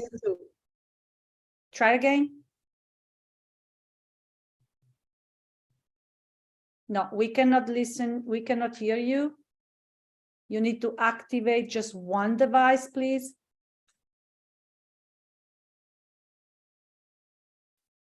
You are muted. Try now. You're still muted. Do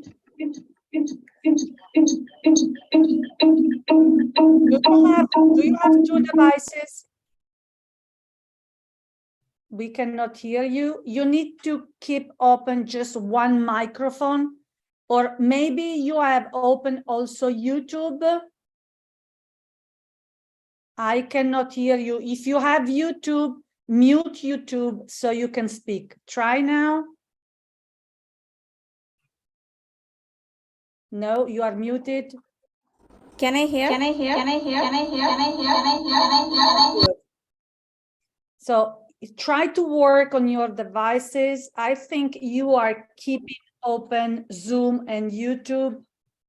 Did we lost her? Sarah, if you are able to do it, I'm going to introduce yourself while Dr. Gedda is, it's okay, Sarah? Can I go with yourself? Yes, I just need to be allowed to have screen share. Okay, just 1 second. Maybe someone of the team can put Sarah co-host so she can share the screen, and I'm going to introduce her. Sarah Kobilka, that at this point, she's not closing the event. She's just before the closing time. And she's going to entertain us with her speech with the title, Engaging the Next Generation of Women in STEM. Sarah Kobilka is the owner and principal consultant of Renaissance Women Consulting, LLC, based out of New York State. She actively cross-pollinates impactful ideas across industry and disciplines. She's passionate about education, communication, and networking. She keeps issues related to diversity, equity, inclusion, belonging, accessibility, and justice at the heart of the work. For the last decade, she's been involved nationally in diversity in STEM and STEM engagement initiatives that seek to inspire interest and excitement for STEM broadly. She's an educator in other realms as well, including facilitating, moderating, virtual training for out-of-school educators, tutoring and designing leading camps for youth on a plethora of topics, designing formal education curriculum, teaching at the college level, leading fitness classes, and working as a broadcast journalist and meteorologist. The floor is yours, Sarah. Thank you so much. I'm going to set up my screen share really quickly and we'll get started. Slide a little bit around and we'll get this all set up. And hopefully everyone can see my PowerPoint presentation. We're looking good. Everything is perfect. Please go.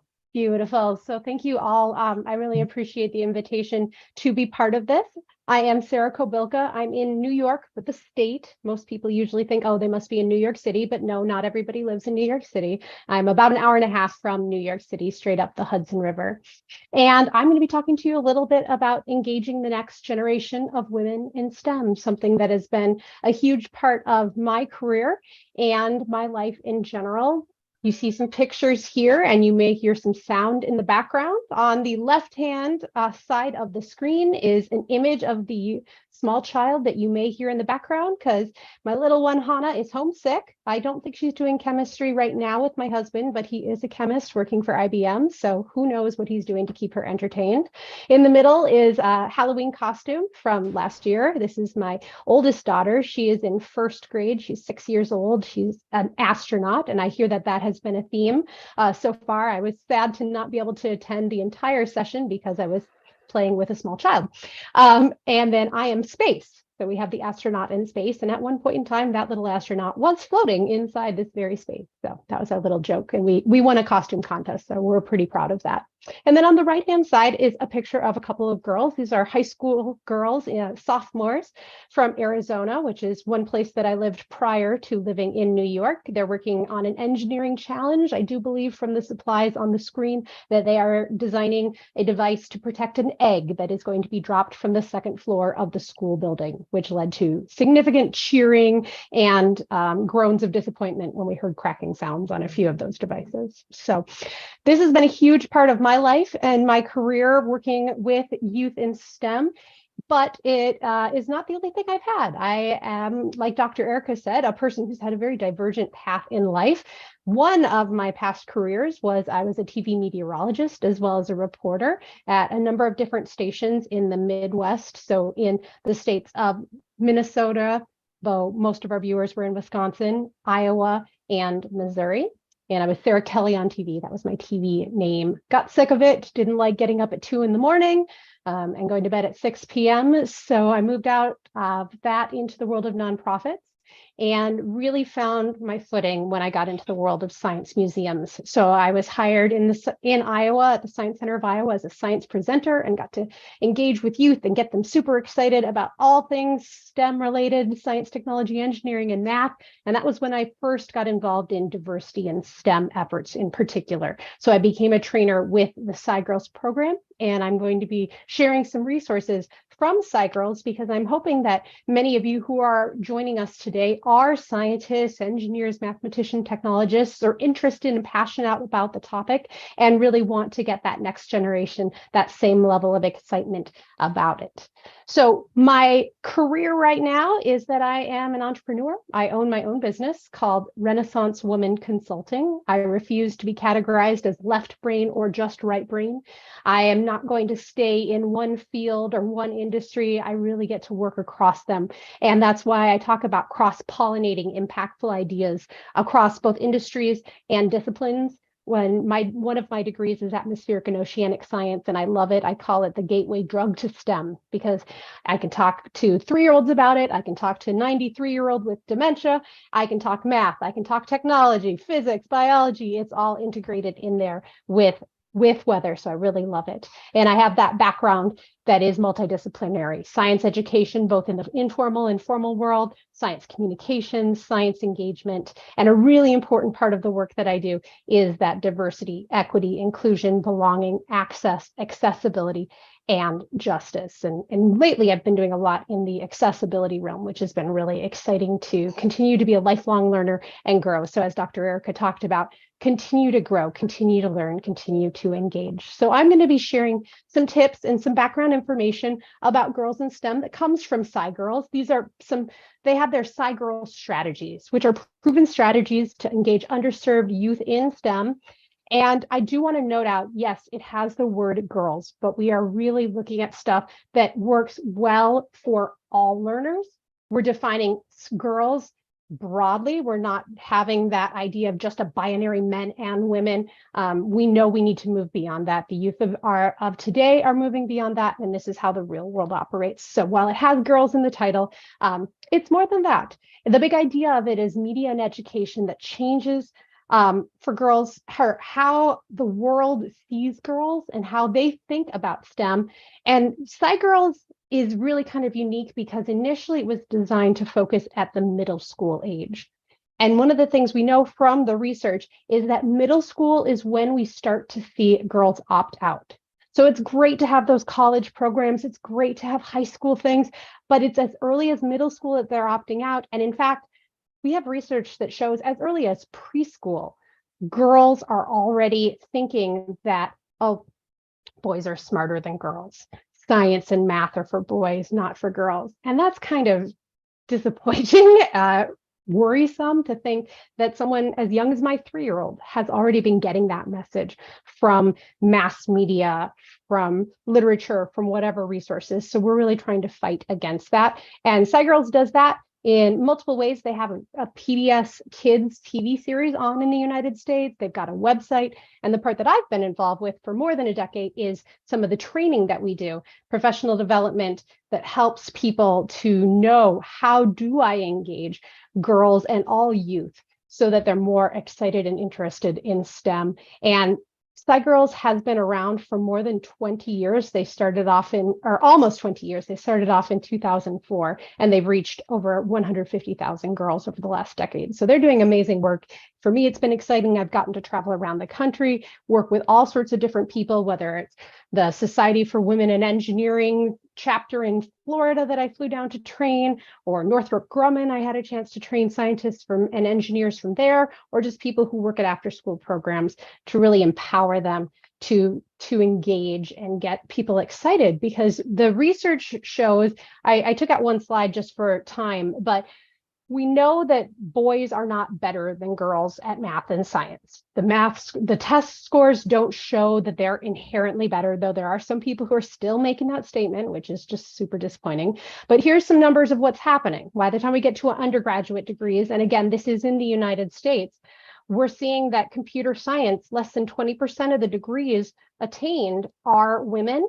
Engineering is right around that 20%. Geoscience, physical, and mathematics is up to 40%. And it's not until we get into the social sciences, life sciences, and psychology that we get into that higher than 50%. So more of these STEM degrees are still going. This is 2017 data. It wouldn't be that much better if we had more current numbers. Unfortunately, the trends are not moving in that direction. So we know girls can do it, but they're not choosing to do it. And our workforce numbers, total STEM workforce in the United States, coming in around 25 to 30% of the total STEM workforce is women, with the biggest problems being in the field of engineering, where less than 20% of people in engineering, and then again, computer science is way down there, less than 30% are women. So these are some of the statistics that we talk about during the training, because we want to give this message, which is boys and girls don't display significant differences in their abilities. What's happening, what's driving them out of going into STEM is societal, it's social, it's the environment.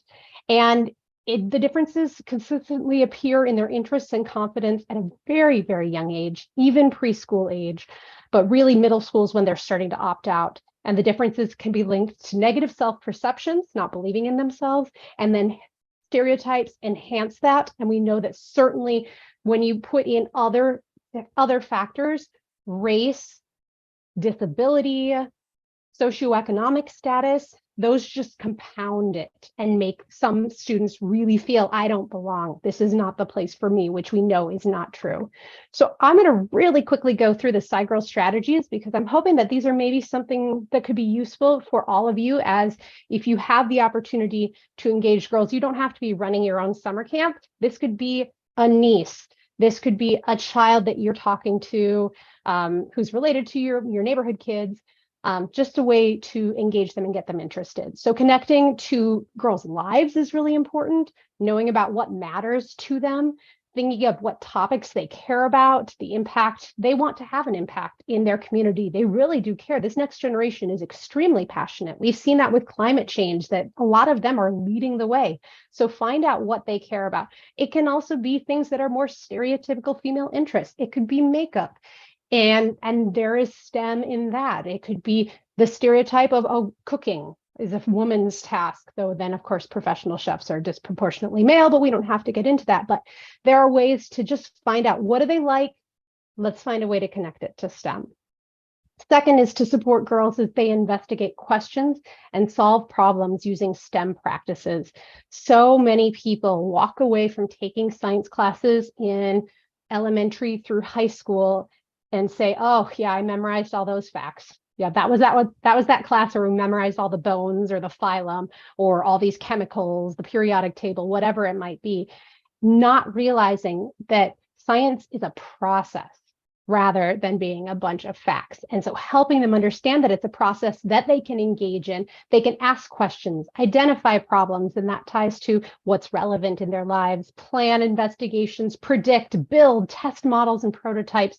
There's just so much for what they can do and do the genuine science where you as an adult don't even know the answer, and empower them by telling them, hey, I don't know the answer. Let's come up with an experiment and see if we can figure it out. Third one is to empower girls to embrace struggle, overcome challenges, and increase self-confidence in STEM. Their younger generations, they may be super technologically savvy. They're used to being able to Google it and get an answer. And they get kind of frustrated when there's not an easy answer to something, and they need a little extra support to understand the process of, okay, this didn't work. Well, how could we change this to make it work instead of just giving up? So modeling that for them, saying, oh, your first experiment that you tried to do didn't work. That's awesome. What did you learn from it? Because if it worked, then we really wouldn't have learned anything. So really that excitement about struggle being a good thing that we can learn from. There's also some literature that looks more towards the collegiate level that's talking about the knowledge and life experiences that really marginalized communities bring in. Low socioeconomic status, Black men and women. There are challenges that they've gone through in their lives that have brought them a skill set that can then be applied to these challenges in STEM. And that perseverance that they might be bringing to the table is a great asset, but they need somebody to point out that idea. And that's, if you're interested in that, that's the cultural wealth model. But it's a really great way to get those traditionally marginalized groups who have not seen examples of themselves in STEM, don't think of themselves as a science person, to realize you have these qualities to be excellent in this field, and we need you. We need you because we're only going to solve the big, nasty problems of the world if we have differing perspectives than the ones that have been trying to solve it so far. Fourth one is to encourage girls to identify and challenge STEM stereotypes. This one means that you got to have some of those uncomfortable conversations. It's not all rose-colored glasses and everything is hunky-dory, yay, cheer. No, we need to acknowledge when we see things that are not fair. Let these girls and youth know that what they're seeing is not fair. Maybe find a way to empower them to make a change. Can they write to a political leader? Can they be involved in something that is really pushing for justice? But ignoring it and saying, oh, you know, that's just the way boys are. That's just the nature of the world. Oh, it's so hard. No, we're going to address it. We're going to actually deal with it, because that's the only way that we're really going to make some progress. And you can provide lots and lots of great examples of what a STEM professional looks like. And there's a lot of resources out there of STEM professionals. There's videos you can find online who have talked about their own challenges with stereotypes, encountering microaggressions, all these different things. You can find those resources to share with the youth that you're looking at to get that message. Two more, we're almost there. Fifth one is to emphasize that STEM is collaborative, social, and community oriented. I've already talked about that community side, but there is still the stereotype that, oh, a scientist is a white male in a lab coat, in a basement, doing chemistry all by himself, or a white male. Technology is a white male on their computer in their garage, writing up the next big video game, who's going to be the next big Bill Gates or whatever it might be.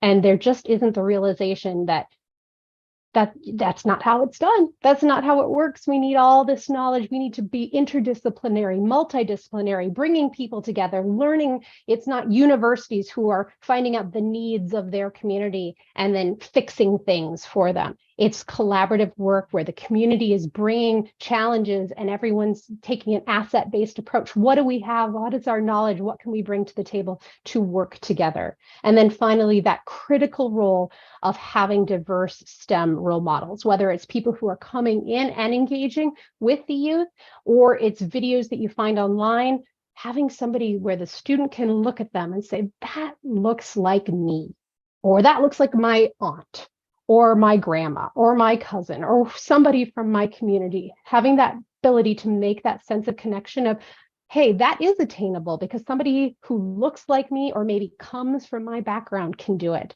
So there's so many great resources out there. And one way to get great resources, we are a national or international group here, is from an organization in the United States called the National Girls Collaborative Project. And they have wonderful resources. SciGirls is part of the National Girls Collaborative Project. It's an umbrella organization of a lot of organizations focused on this topic. They've been around for 20 years. They have webinars, they have resources, they do research and publish things. And they've also, in the last few years, started up the Global Girls Collaborative. So if you go onto their website, you can sign up for any of their newsletters, including the Global Girls Collaborative newsletter, which has resources from across the world, and just great way to learn and continue to grow. And I would love to continue to grow and learn from all of the amazing people that I see joining today. So if you're interested in talking about this topic or any of the other things that you heard mentioned that I am focused on, I am Sarah Kobilka. Renaissance Women Consulting is my business, and the QR code will take you to my LinkedIn page. I'm quite active on LinkedIn. That's where I try to be cross-pollinating a lot of the ideas that I am learning from the amazing people who are on that social media platform. Thank you so much, Sarah, for this amazing talk. And I want to remind you, all the people in this room, that we are going live on the YouTube channel.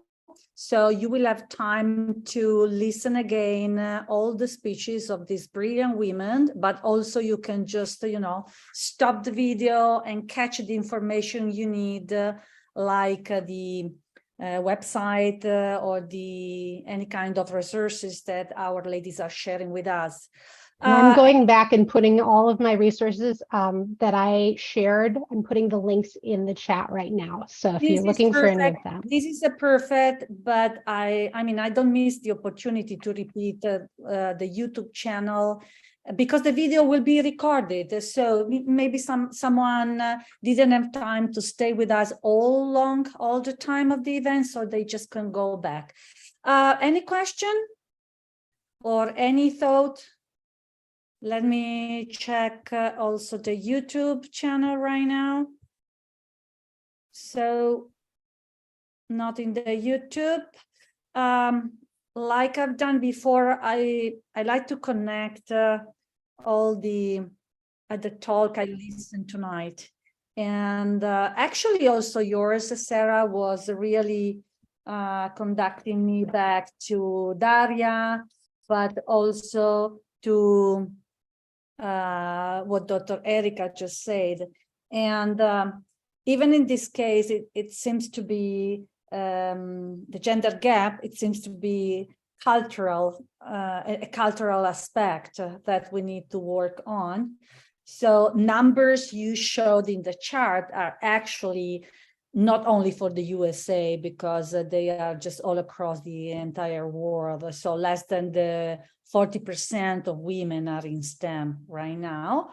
And we need to encourage them. We need to stimulate them. We need to let young generation youth to play with STEM, because they are learning, you know, young kids are like a sponge to me, so they can absorb information and they can understand that when they are very young, what they would like to do, or at least what they like.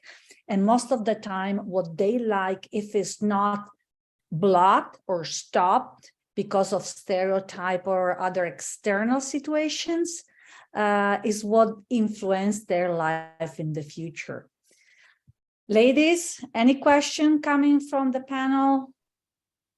We are really on late, but I don't care. So if you don't care, I don't care. Let me try to call back again in the stage, Dr. Geetha. Maybe she just, and thank you, Sarah. Thank you so much. If you have time, just stay until the end. I have a little surprise for all of you. Dr. Geetha, are you with us? Yes, can I hear? Now is perfect. Thank you. Thank you. I will not pressed somewhere in a system. Yeah, that Good. happened. I will not introduce yourself again because it's really complicated what you are doing, but I'm gonna leave you. The stage is yours. So if we can try to stay in these 12 minutes, 15 minutes will be fine. Yeah. Thank you so much. All for you. Thank you so much. And thanks for patience. And just, can I share one slide? And are you allowed to? Yeah. Okay, please. Okay.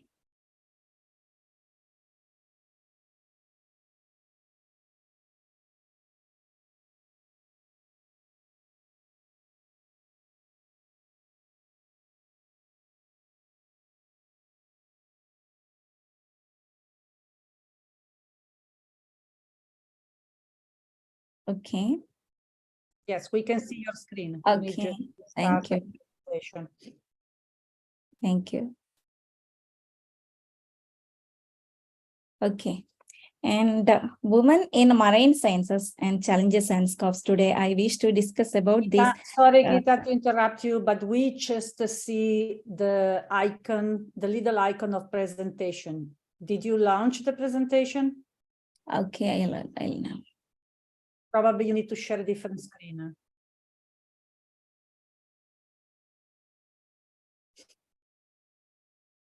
Okay, can I? No, I see only the, how can I say, the finder. I can just see the list of your directory. Yeah, the finder page. Okay, try now, launch the presentation. I can see your mouse moving. Okay.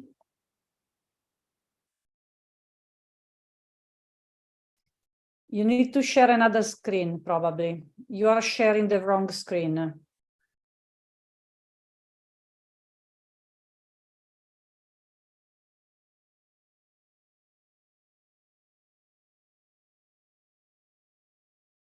I cannot help you, unfortunately. Okay, I'll try now, okay. I cannot see what you are sharing. You need to stop share and then share again. Okay, stop share. Yeah. And now share again the actual presentation, you will see it in the icons. Or just share your entire screen. When you find there the option, should be the first option, your entire screen. Okay, can I? Exactly. That's the one. Perfect, Dr. Geetha, please. Okay. Thank you. And today I wish to talk a small discussion about the women in marine sciences, challenges and scopes. And this year, the United Nations theme for this year, Women's Day, is Digital Innovation and Technology for Gender Equality. And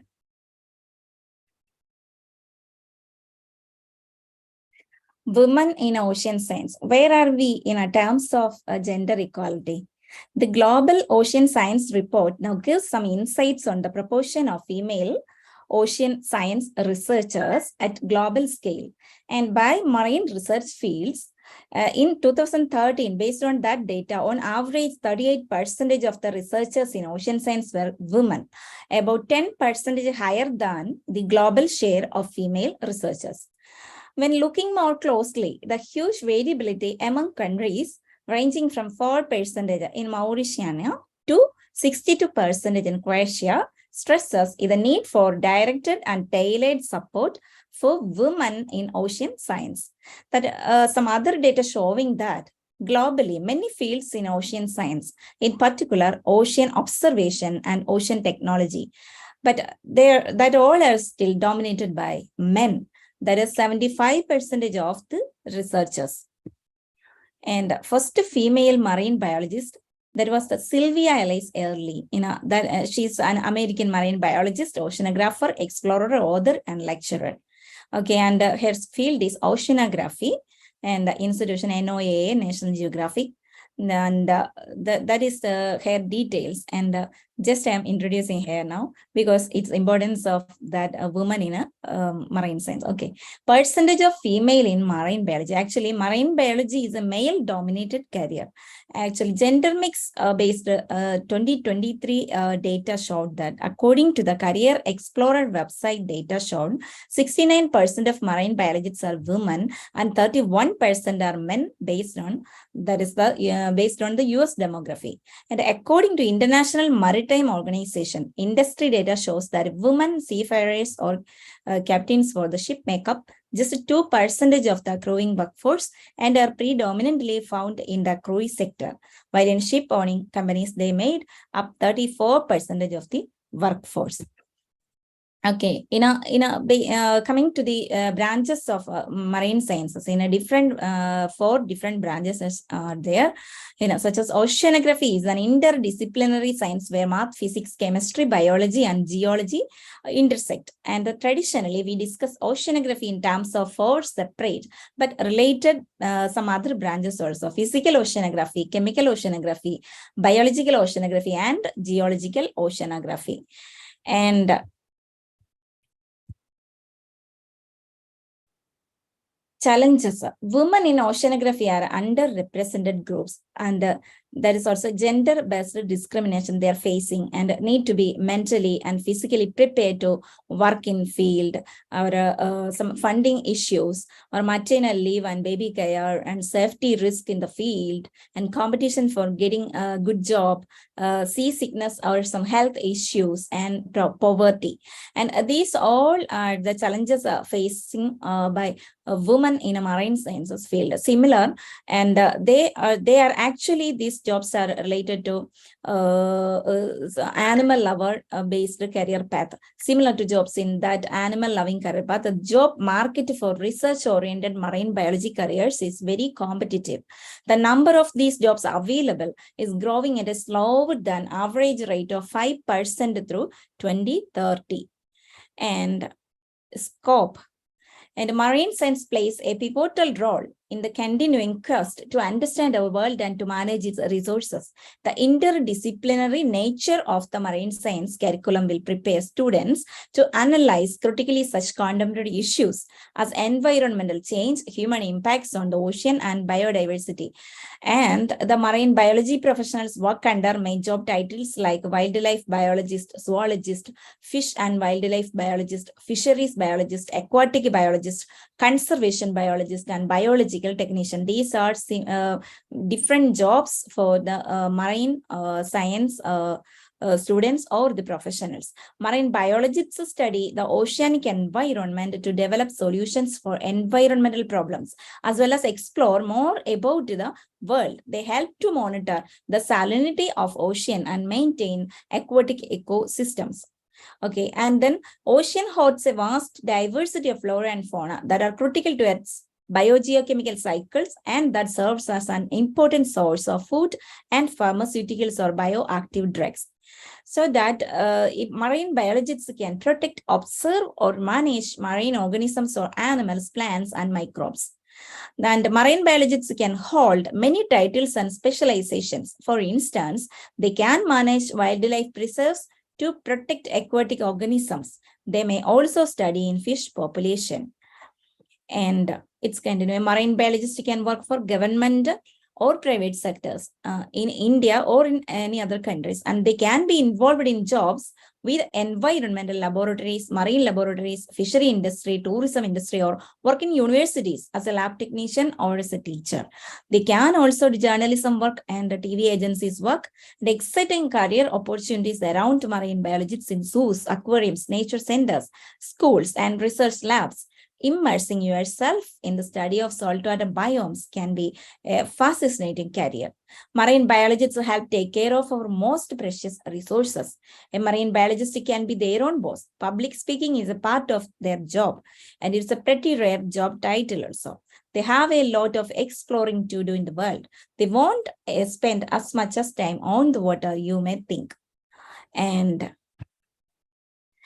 some supports and international organizations are supporting the women in a marine census, such supports from International Seabed Authority, ISA, thus far, to develop meaningful capacity building opportunities for developing state for women, raise awareness on the importance of the role in marine scientific research and to benefits according to societies and economies of doing so.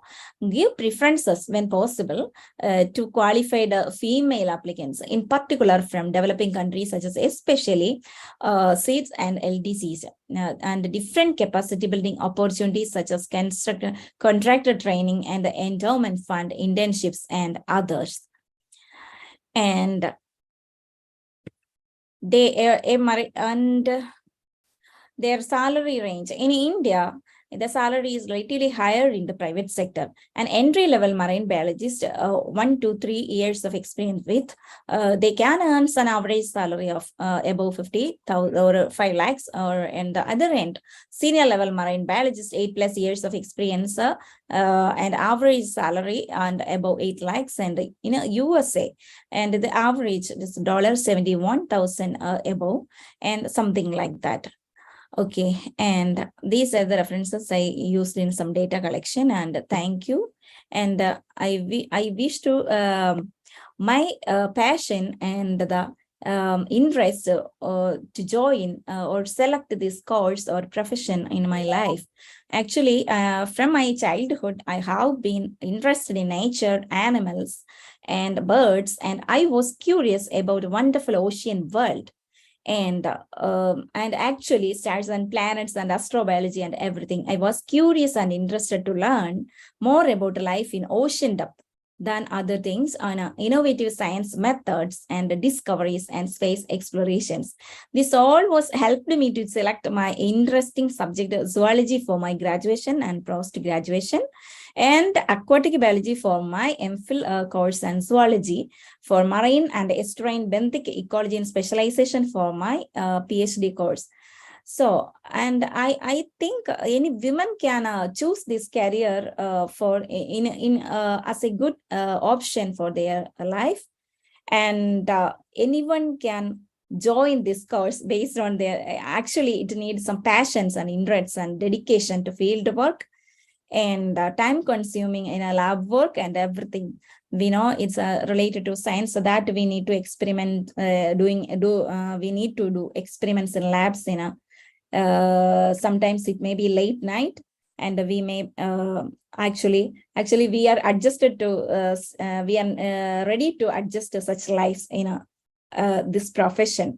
And I'm encouraging young people to join this courses. If they are interested, they can choose this as a career path, because it need today this world need more marine biologists and conservationists, because we know the world is going in a very bad situation now, and due to the environmental issues, and it's increasing day by day. We need to stop it or reduce it by, and so that the world need more healers than talking people. Yeah, actually, so that is my opinion about the young people or their interest to join these courses.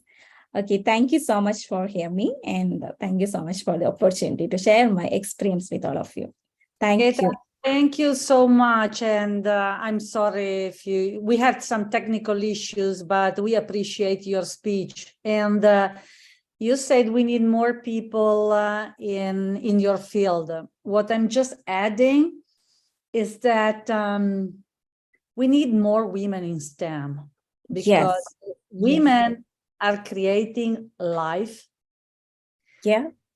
That for sure, women are the one who would like to preserve life in general. Yeah, not they are not only life, in sense of human being, but life in the ocean, in the sky, in the field, all around. So okay, we create life, we give life, and we are the one that probably will make the difference in the future. I can see that my colleague Olive is raising her hand. Would you like to ask a question, Olive? Please.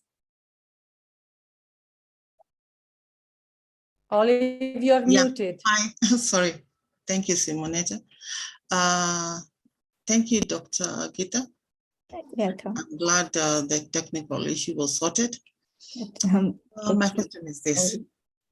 Okay. As a woman, going into science is a challenge. And it's even a harder challenge in Africa. And secondly, marine science, that's the study of the ocean. If you don't have an ocean around your country, that's even a challenge, So what does one do? But you're interested in the study. That's my question. But why I choose this study? That is the question?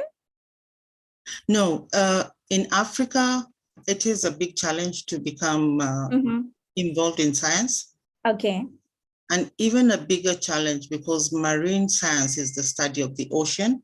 If you do not have an ocean near you, what do you do? Actually, I born in a hilly area, and my home was situated in a hilly area, and I didn't get a chance to visit ocean before my 15 years. Earlier 15 years. Okay. After my 15 years, first I saw ocean actually.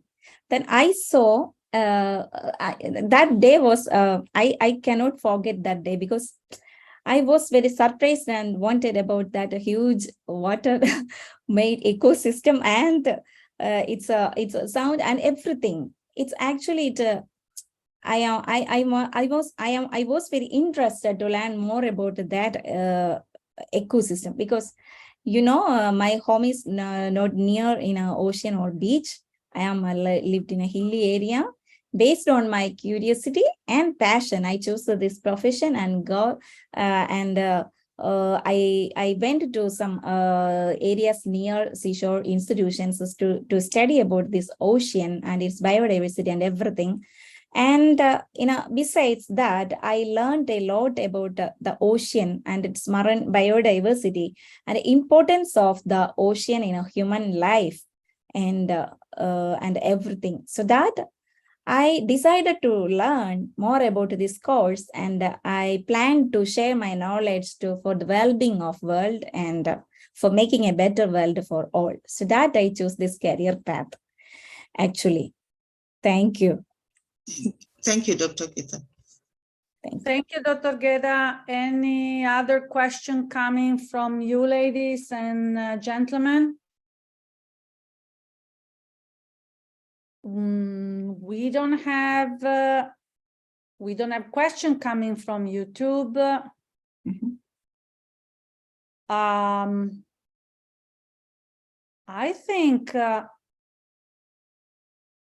I think we are done for tonight, and seems I'm the one who opened this amazing. I want to put all of you on the screen, by the way. I like this, and I'm gonna just do the screenshot. So I really enjoy it, even if we are running late of almost 1 hour, but again, I don't care. And I hope that you enjoyed. If you would like to show yourself in the main screen so we can take a beautiful picture to keep for us. As a part of the Impactful Women Network and as a part of the Spirit of the Game Foundation, I would like to thank you for staying with us, for sharing those amazing stories and thought and advice. I hope that this is just the first time you are with us and we can share other beautiful stories. I also want to remind you that tomorrow there will be the day 2 and the second event focus on entrepreneurship. I think it will be held by Trent, if I'm not wrong, but Olive, just raise your hand if I'm right.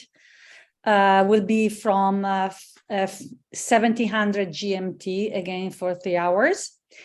But if you don't mind, if you have other 4 minutes, I would like to finish by sharing an amazing song that was written by an Italian man who is the husband of a beautiful lady that is in general with us in the talk show we're running in Italy. He is the kind of man that can help reducing the gender gap because he is for women and he simply agreed with everything we just said. And this song is in Italian, but is rapped by a young girl. And I try to add subtitles directly in the YouTube. So I will write in the YouTube video also the link, but also I will copy them somewhere here. Again, if you can stay with me other 4 minutes, I think you will enjoy. Thank you so much. Have a beautiful evening or day based on where you are. Grazie in Italian. Thank you.